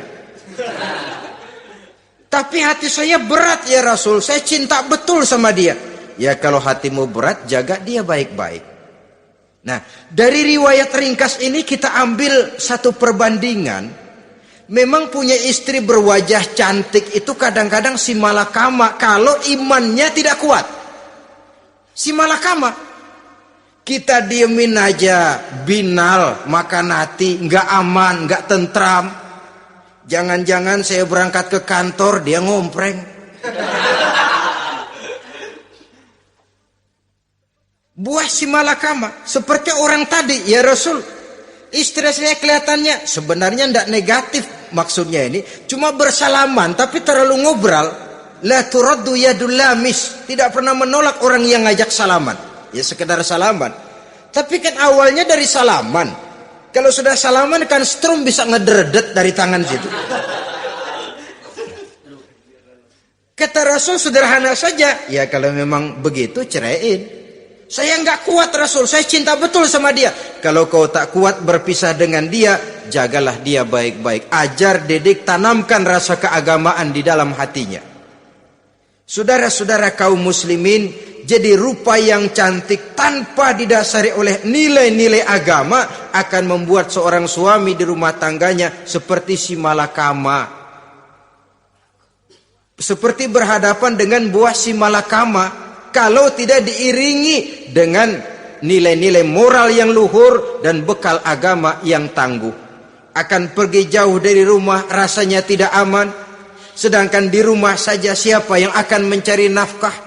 Dan begitu selanjutnya. Orang tadi jelas berhadapan dengan buah si malakama. Didiamkan, makan hati. Sebab, maaf, kalau seorang suami sudah tidak punya rasa cemburu terhadap istrinya, itu kan yang disebut dayus. Dan dayus itu, jangankan masuk surga, bau surga saja dia tidak dapat. Tapi cemburu dalam artian bukan cemburu buta, cemburu dalam artian yang wajar.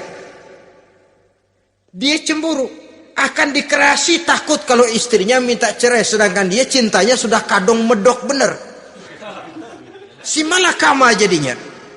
Nah, ini juga satu riwayat yang memberikan gambaran kepada kita. Pilihan, silakan cari rupa yang cantik saja. Cari yang cantik. Tapi kalau itu dijadikan motif utama tanpa dasar-dasar agama, saya khawatir nanti rumah tangga kita akan berhadapan dengan buah si malakama.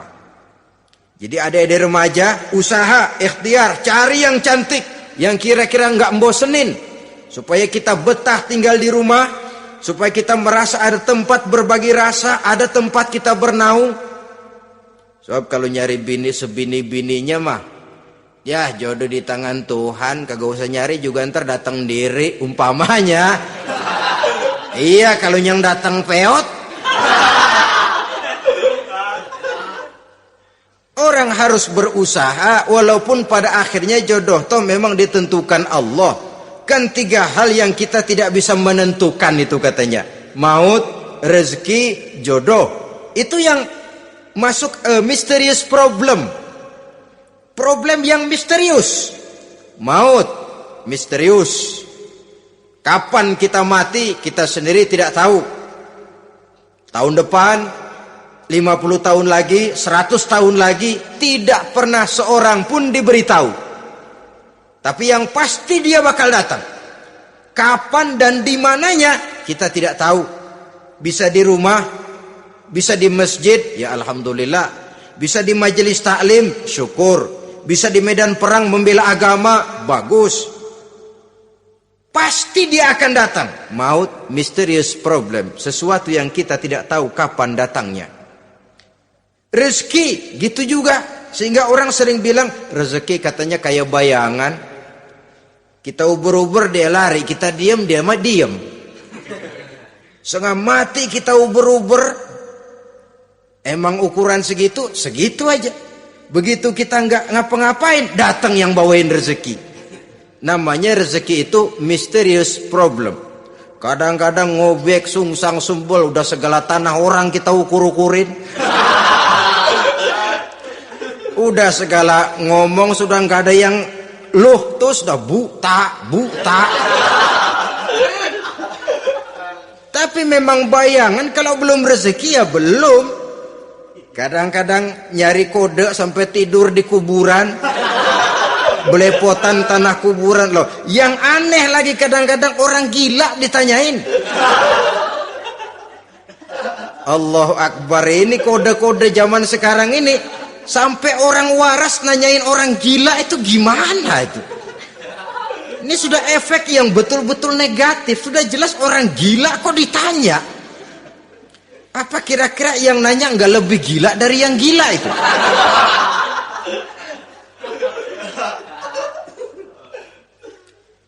Saudara-saudara kaum muslimin, terutama adik-adik remaja dan para pemuda, jadi silakan saja cari rupa yang cantik, karena dia akan jadi tautan hati, buah hati belahan jantung, tempat kita berbagi rasa, tempat kita pulang dan tinggal di rumah tangga kita. Tapi hendaknya kecantikan rupa itu diiringi juga dengan kecantikan budi. Karena itu cari rupa yang cantik. Ini pilihan utama. Yang kedua, kata Nabi, harta, cari yang kaya. Tetapi jangan lupa, jangan dijadikan pilihan utama. Karena kekayaan sering mendatangkan kesombongan. Apalagi kalau seorang pemuda mendapat istri orang kaya. Hidupnya dimodali oleh istrinya. Maka biasanya wibawanya sebagai seorang suami akan hilang. Akhirnya komando di tangan istri. Dikala itulah suami tidak lebih daripada prajurit yang taat kepada komando istrinya. Padahal menurut konsep Quran, ar-rijalu qawwamuna 'alan nisa, laki-laki diciptakan sebagai pembimbing bagi perempuan. Kalau nanti suatu saat terjadi benturan, sedangkan modal diberikan oleh istri, terjadilah pengungkitan. Kata istrinya apa? Lu jangan bertingkah, lu kan kawin sama gue modal lu kolor doang.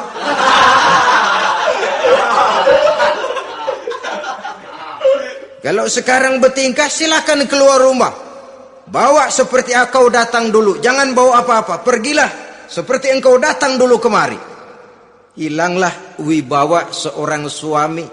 Suami kalau udah digentak sama istri begitu, ngelempuruk kayak ayam sampar. Di mana lagi letak wibawanya? Harta sering mendatangkan kesombongan.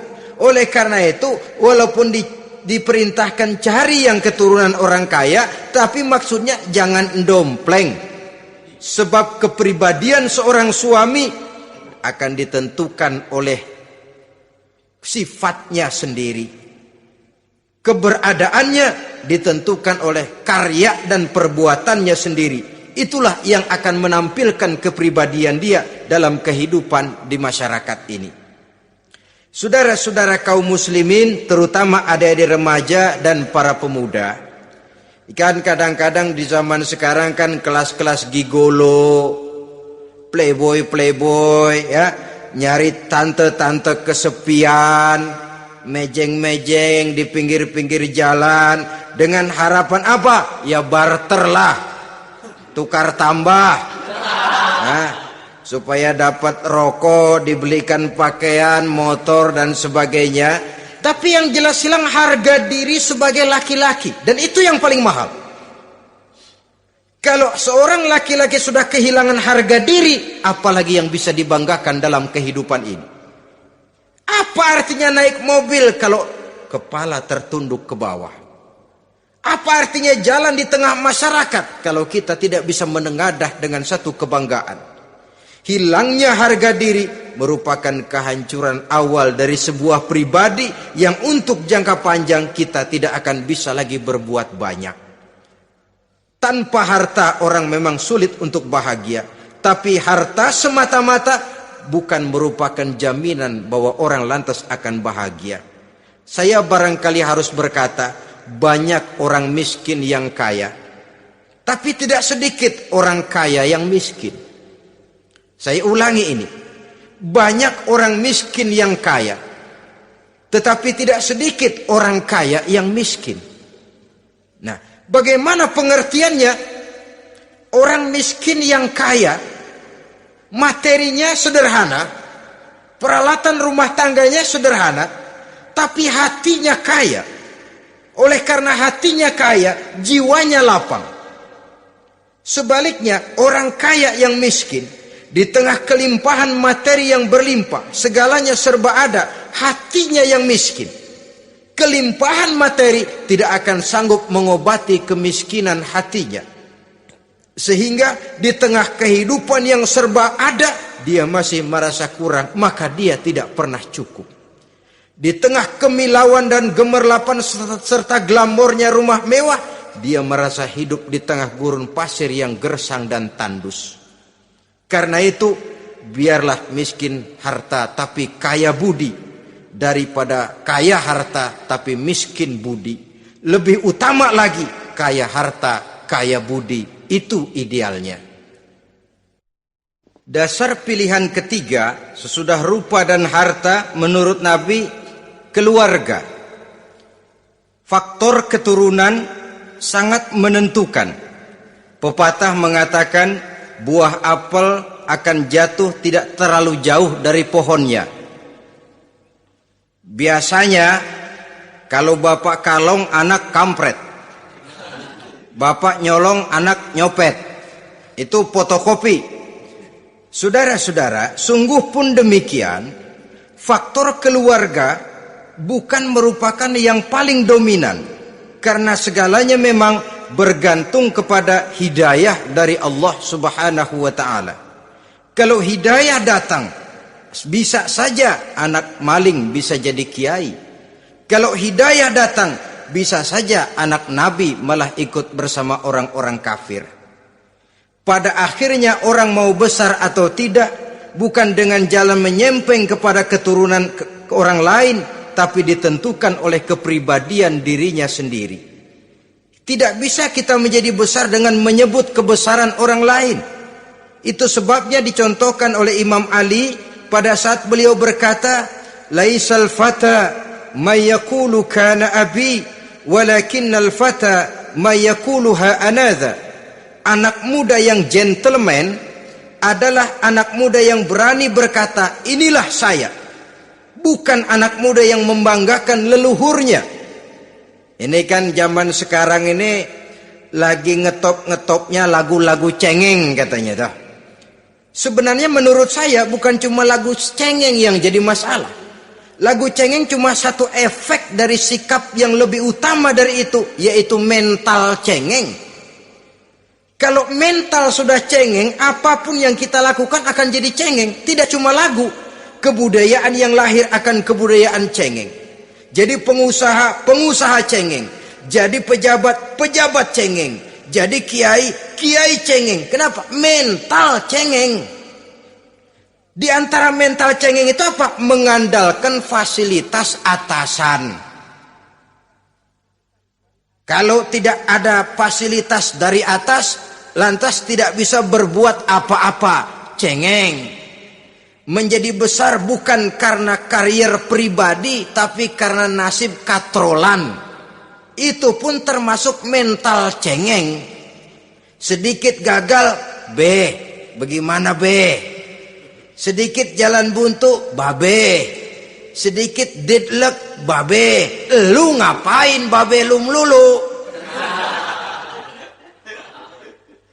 Saudara hadirin yang saya hormati, jadi lebih penting dari sekedar lagu-lagu cengeng, saya malah lebih suka bicara mental cengeng ini.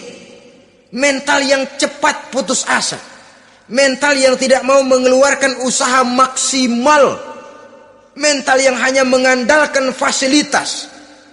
Sedangkan pribadinya tidak lebih daripada pribadi sumuhun dawu, pribadi kulon nuwun, pribadi kumaha juragan wae, pribadi oke bos, pribadi asal bapak senang. Bukankah itu semua merupakan cermin dari mental-mental yang cengeng, yang untuk jangka panjang tidak akan pernah menguntungkan daripada pembangunan bangsa dan negara yang kita cintai ini. Seseorang mau besar atau tidak bukan dengan jalan menyempeng kepada kebesaran orang lain. Bahkan Syauqi dalam sebait syairnya yang lebih tegas mengatakan, wa syarrun nasi zu khumulin iza fakhartahum zakarul jaduda wa syarrun nasi wa khairun nasi zu syarafin qadimin aqama li nafsihi syarafan jadida. Generasi yang paling jelek adalah generasi pemalas. Kalau kelihatan orang lain lebih hebat dari dia, disebut-sebutnya kebesaran nenek moyangnya. Dia sendiri nggak punya prestasi apa-apa. Kerjanya cuma ngandeli babe. Kerjanya cuma menggelayuti fasilitas orang tuanya. Tanpa itu, dia tidak akan punya nilai dan harga sama sekali. Ini generasi paling jelek. Kalau orang lain kelihatan lebih hebat, dia sebut nenek moyangnya. Lo sih belum apa-apa lo, baru kopral lo. Engkong gua no, komandan Hansip. Engkongnya. Engkongnya yang disebutin. Dia sendiri tidak punya prestasi apa-apa. Jadi silahkan saja cari gadis dari keturunan keluarga yang baik-baik. Tapi jangan jadikan tendensi utama, jangan dengan niat untuk menyempeng kepada kebesarannya. Tapi paling tidak dengan niat agar mudah-mudahan dari benih yang baik ini akan lahir keturunan-keturunan yang baik pada akhirnya nanti. Itu yang kita harapkan. Bukan lalu dengan pertimbangan, weh mertua gue bos nih, kali aja begitu gue kawin dia mampus. Ini semua warisan kan jatuh kemari semua. Kalau itu niatnya sudah jelas salah. Kita mencari perempuan dengan keturunan-keturunan yang baik dengan berharap agar anak-anak kita nanti yang akan merupakan benih cucunya akan melahirkan kebaikan-kebaikan seperti leluhurnya dulu. Saudara, pilihan yang keempat kata Nabi, agama. Ini yang paling inti. Kenapa? Agama itu motivasinya moral. Di sini segalanya ditentukan. Rupa yang baik, harta yang banyak, keluarga yang luhur. Kalau sudah dilandasi oleh agama yang rapuh, bahkan tidak beragama sama sekali, ketiga hal di atas tadi hanya akan mendatangkan malapetaka. Sekarang kan kita tertipu oleh penampilan, padahal penampilan belum tentu kenyataan. Di jalan-jalan kita akan lebih terpesona melihat gadis pakai miniskirt di atas lutut ketimbang kita melihat gadis-gadis yang pakai jilbab. Kalau sudah pakai jilbab keliwat, yang usil banyak banget, bau sorga nih. Bau sorga katanya. Tapi kalau sudah yang pakai miniskirt itu yang lewat, itu dari ujung ke ujung mata kagak mau kedip. Laler nemplok di mata kagak dirasain. Kita terpesona oleh penampilan zahir, padahal penampilan belum tentu memantulkan hal yang sebenarnya. Tapi memang itulah watak manusia. Watak manusia, saya katakan manusia tanpa kecuali. Tetapi bergantung kepada pemikiran jangka pendek atau jangka panjang. Kalau jangka panjang yang kita pikirkan, ya tentu kita tidak akan mudah terpesona oleh hal yang zahir. Sampai-sampai Quran sendiri mengatakan budak yang hitam legam tapi beriman itu lebih baik daripada orang-orang musyrik walaupun cantik, denok, lemot, geboy. Ada lagi nggak bahasa yang lebih dari itu? Cantik, denok, lemot, geboy, bahenol, nerkom. Tapi kafir, masih lebih baik budak yang hitam legam sekalipun kalau dia beriman. Kenapa? Rumah tangga untuk jangka panjang. Sebab itu Islam tidak membolehkan kawin campuran dengan lain agama. Walaupun ada ayat yang mengatakan boleh kawin dengan ahlul kitab, tapi sebagian mufassir menjelaskan bolehnya kawin dengan ahlul kitab itu dalam kondisi darurat. Dalam kondisi normal tidak bisa. Kenapa? Kalau sudah berlainan agama, akan terjadi kerancuan rumah tangga untuk jangka panjang. Bagaimana membina dalam keharmonisan di rumah tangga? Bagaimana nasib anak-anak nanti? Kadang-kadang ada keluarga, kami sih keluarga modern. Anak-anak kami berikan kebebasan untuk milih agama apa saja. Bapaknya Islam, istrinya Kristen, anaknya ada yang Hindu, Buddha. Bagus nih, keluarga pecel namanya. Bagaimana keluarga modern bisa seperti itu? Padahal seorang suami bertanggung jawab di hadapan Allah. Dia akan ditanya tentang istrinya. Dia akan dimintakan pertanggungan jawab tentang anak-anaknya. Kalau istri kita berlainan agama, mungkin terjadi pengkaplingan. Pokoknya kalau anak perempuan ikut ibu, anak laki ikut bapak.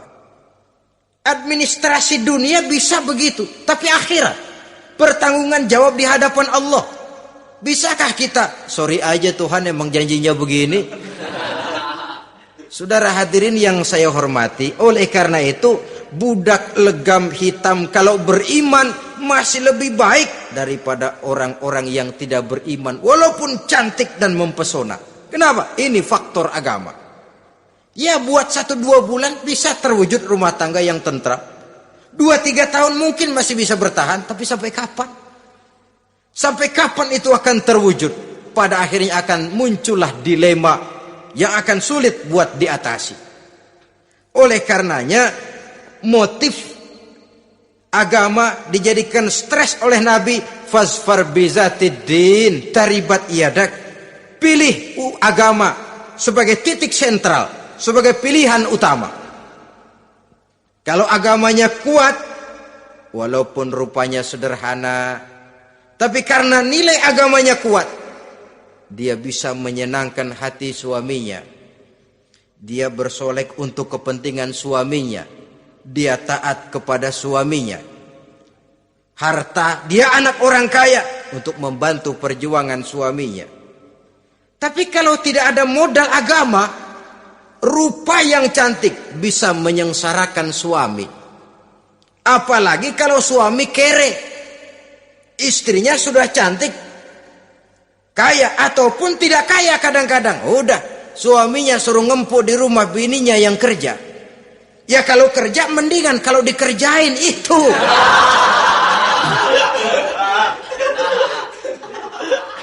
Itu yang repot. Saudara hadirin yang saya hormati, dan ini bukan 1-2 kasus. Alangkah malangnya kalau sudah terkena hal seperti itu. Akhirnya seperti pengaduan sahabat kepada Rasul tadi. Mau diceraiin, cinta saya udah medok bener Rasul. Enggak diceraiin, hati saya ngebet, pegel. Si malakama akhirnya. Jadi oleh karenanya agama. Kalau dia cantik, walaupun miskin, agamanya kuat, dia bisa memelihara kehormatan diri. Dia kaya, agamanya kuat, hartanya disalurkan di jalan Allah. Karena itu agama jadikan pilihan utama. Dan ukuran agama itu bukan cuma jilbab loh. Ya kadang-kadang ada juga yang jilbabnya nggak pernah lepas, tapi kadang-kadang akhlaknya lebih binal dari yang kribo. Ada cuma sekedar kamuflase saja, itu pun penampilan. Sekedar penampilan saja. Cuma dari segi aurat ya memang lebih baik dan lebih utama. Dan saya kira lebih mengundang penasaran toh. Duren kalau udah dibuka kan kelihatan isinya. Emang udah begitu. Udah. Tapi kalau masih rapat, itu yang rasanya kita pengen buka. Timbul tantangan. Gue pengen tahu isinya. Rasanya juga begitu. Sama saja dengan baju. Kalau dibungkus rapat di plastik, ditaruh di etalase, adanya di toko serba ada. Tahu kita barang mahal nih. Biar punya duit, kita mau nawar ragu-ragu, takut nggak cukup. Tapi kalau barang sudah dibuka di jalanan, diobral di pinggir jalan, murahan, 1.003 masih dicampur odol. Yang begitu sih biar nggak punya duit, kita berani banget tanya, nawar, megang lagi nyemek. Berat duit nih bang. Kenapa? Barang sudah terbuka. Jadi saudara-saudara, syukur kalau keempat-empatnya ini jodoh terkumpul dalam jodoh yang saudara cari. Sudah rupanya cantik, kaya, keturunan orang baik-baik, agamanya kuat. Nah, surga dunia tuh. Yang begitu cari. Kalau ada yang begitu, saya juga mau nambahin satu lagi.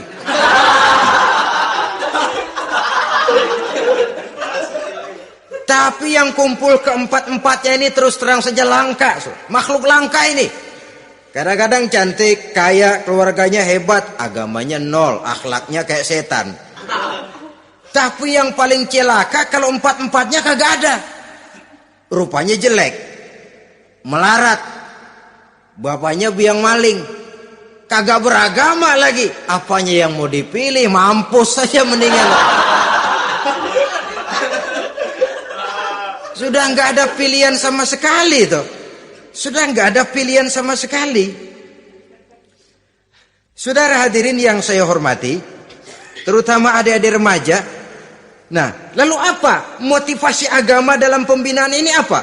Agama ini kan memberikan contoh bahwa perempuan yang baik itu, yang kita ingin jadikan dia sebagai ideal dalam pencarian jodoh, tandanya 3. Iza ra'aitaha saratka, kata Nabi. Kalau dipandang, dia bisa menggembirakan kamu. Kan ini yang penting buat seorang suami. Kalau saudara nanti jadi suami, punya istri yang jadi partner setia mendampingi suaminya. Kalau dilihat nggak bosenin. Kenapa? Dia berdandan untuk nyenangin hati suaminya. Nggak bosenin.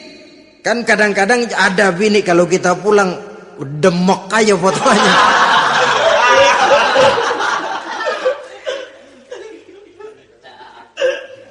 Ini yang bikin suami nggak betah di rumah ini kan yang begini. Adapun perempuan yang beragama, apabila dipandang oleh suaminya, dia pandai menyenangkan hati suaminya. Andai kata suaminya dalam kesulitan, dia tidak menambah beban kesulitan. Paling tidak dia bisa memberikan satu bantuan moral. Bantuan moral untuk mengurangi beban kesulitan daripada suaminya. Suami pulang dagang rugi, kata istrinya, romantika bang. Sekali-sekali lah, masa selamanya dagang mau untung. Besok siapa tahu untung lebih besar.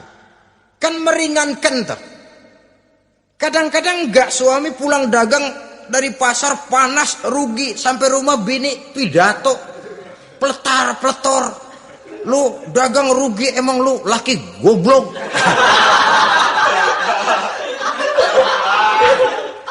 Sudahlah di pasar rugi, di rumah digoblok-goblokin.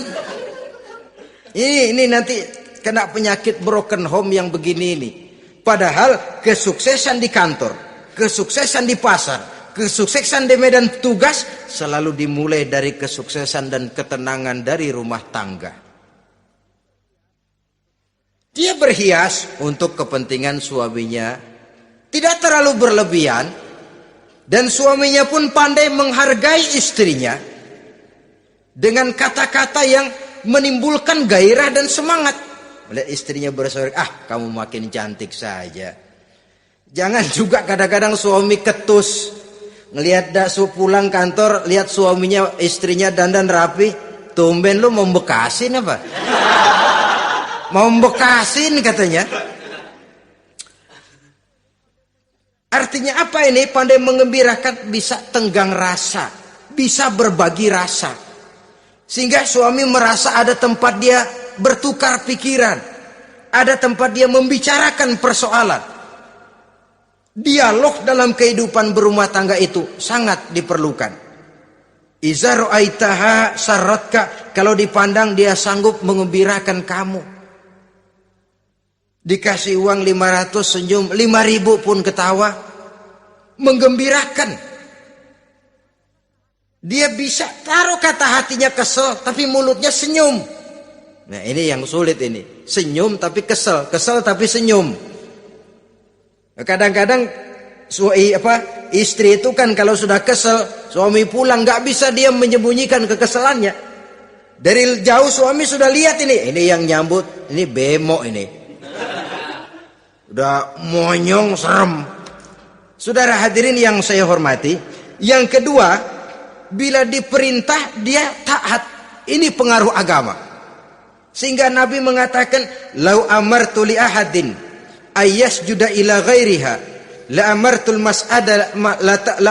mar'ata litasjuda ila zawjiha likibari haqqihi 'alaiha."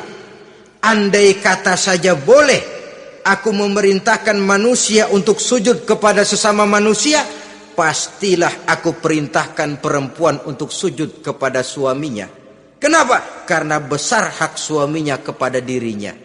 Untung sujud kepada manusia tidak boleh. Andai kata boleh, perempuan disuruh sujud sama suaminya. Ini tidak perlu sampai sujud, cium tangan saja minta ridho suami. Kadang-kadang perempuan sekarang berat. Paling banter setahun sekali lebaran doang. Laki pulang sembahyang tubruk, cium tangan minta ridho, nangis segala macam. 3 hari habis lebaran beras habis, monyong aja lagi.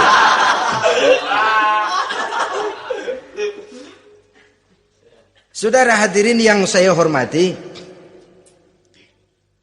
yang ketiga, akibat pengaruh agama, dia sanggup memelihara kehormatan diri dan sanggup menjaga harta suaminya. Memelihara kehormatan diri baik pada saat suaminya di rumah atau pada saat suaminya tidak ada di rumah. Satu riwayat, seorang sahabat akan pergi perang jihad di fi sabilillah. Ketika mau berangkat dia bilang kepada istrinya, "Saya mau berangkat perang. Kalau saya belum pulang kamu jangan keluar rumah."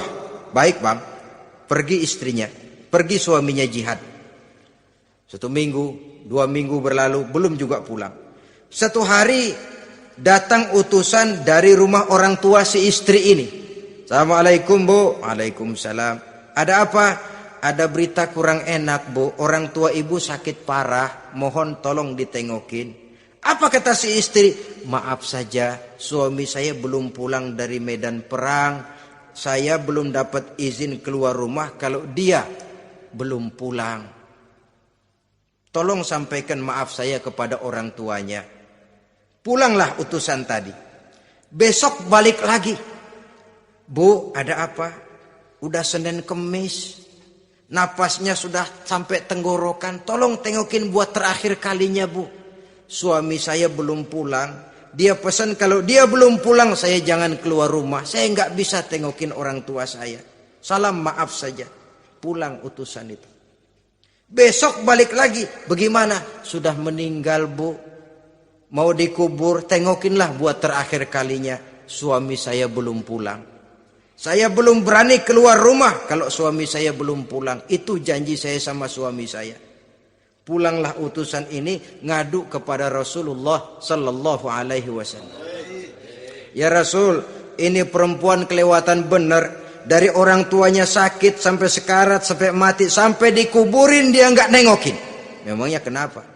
"Suaminya katanya pergi jihad dan suaminya tidak mengizinkan dia keluar rumah kalau si suami belum pulang."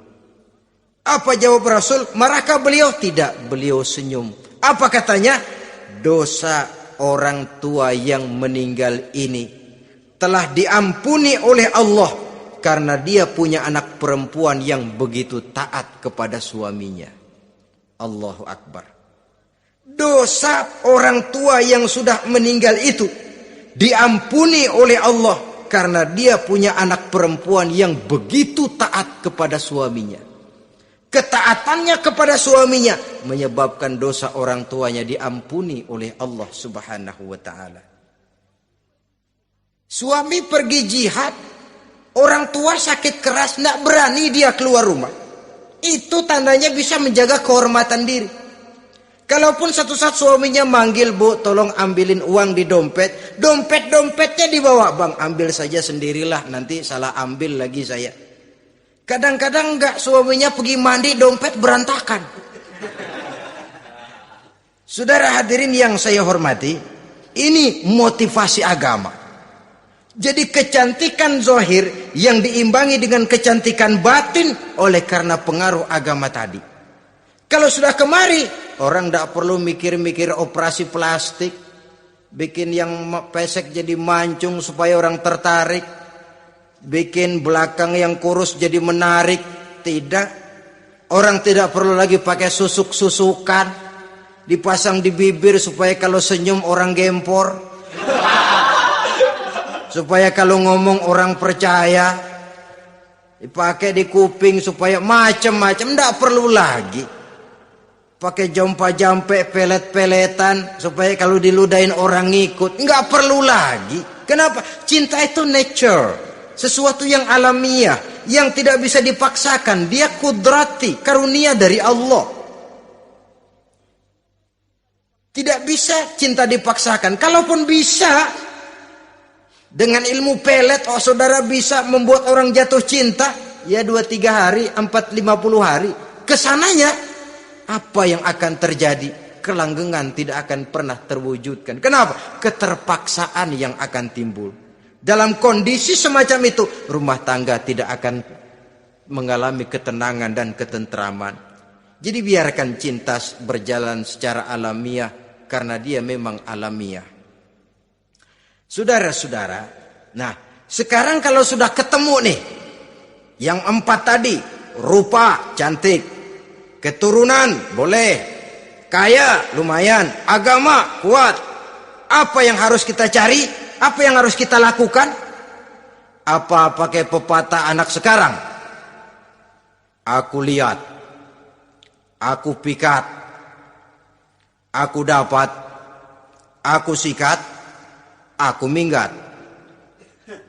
Bangsat.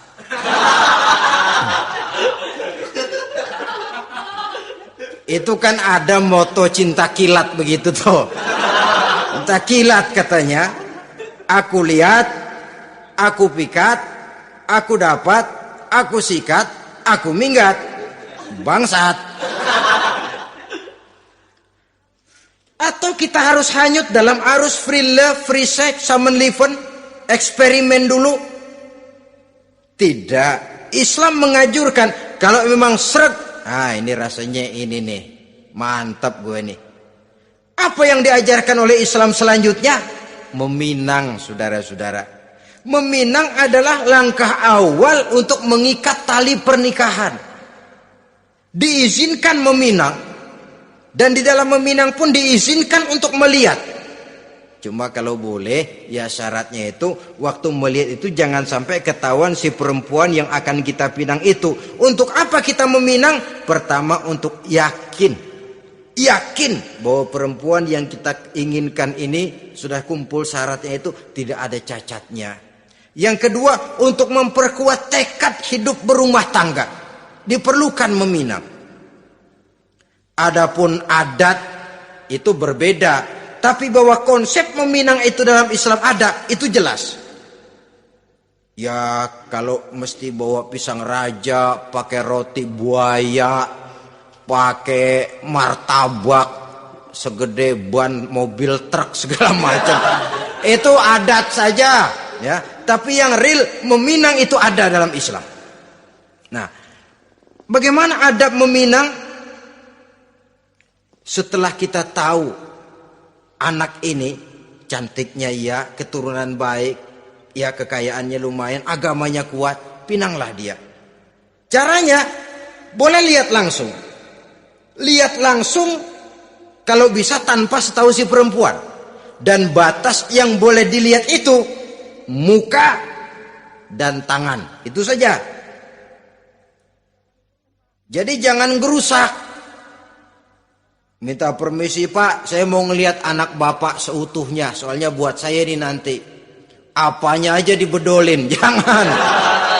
Kira-kira yang boleh itu muka sama tangan. Andai kata kita risih, sebab nanti kalau nggak jadi akan jadi timbul rasa malu dan si perempuan juga kasihan.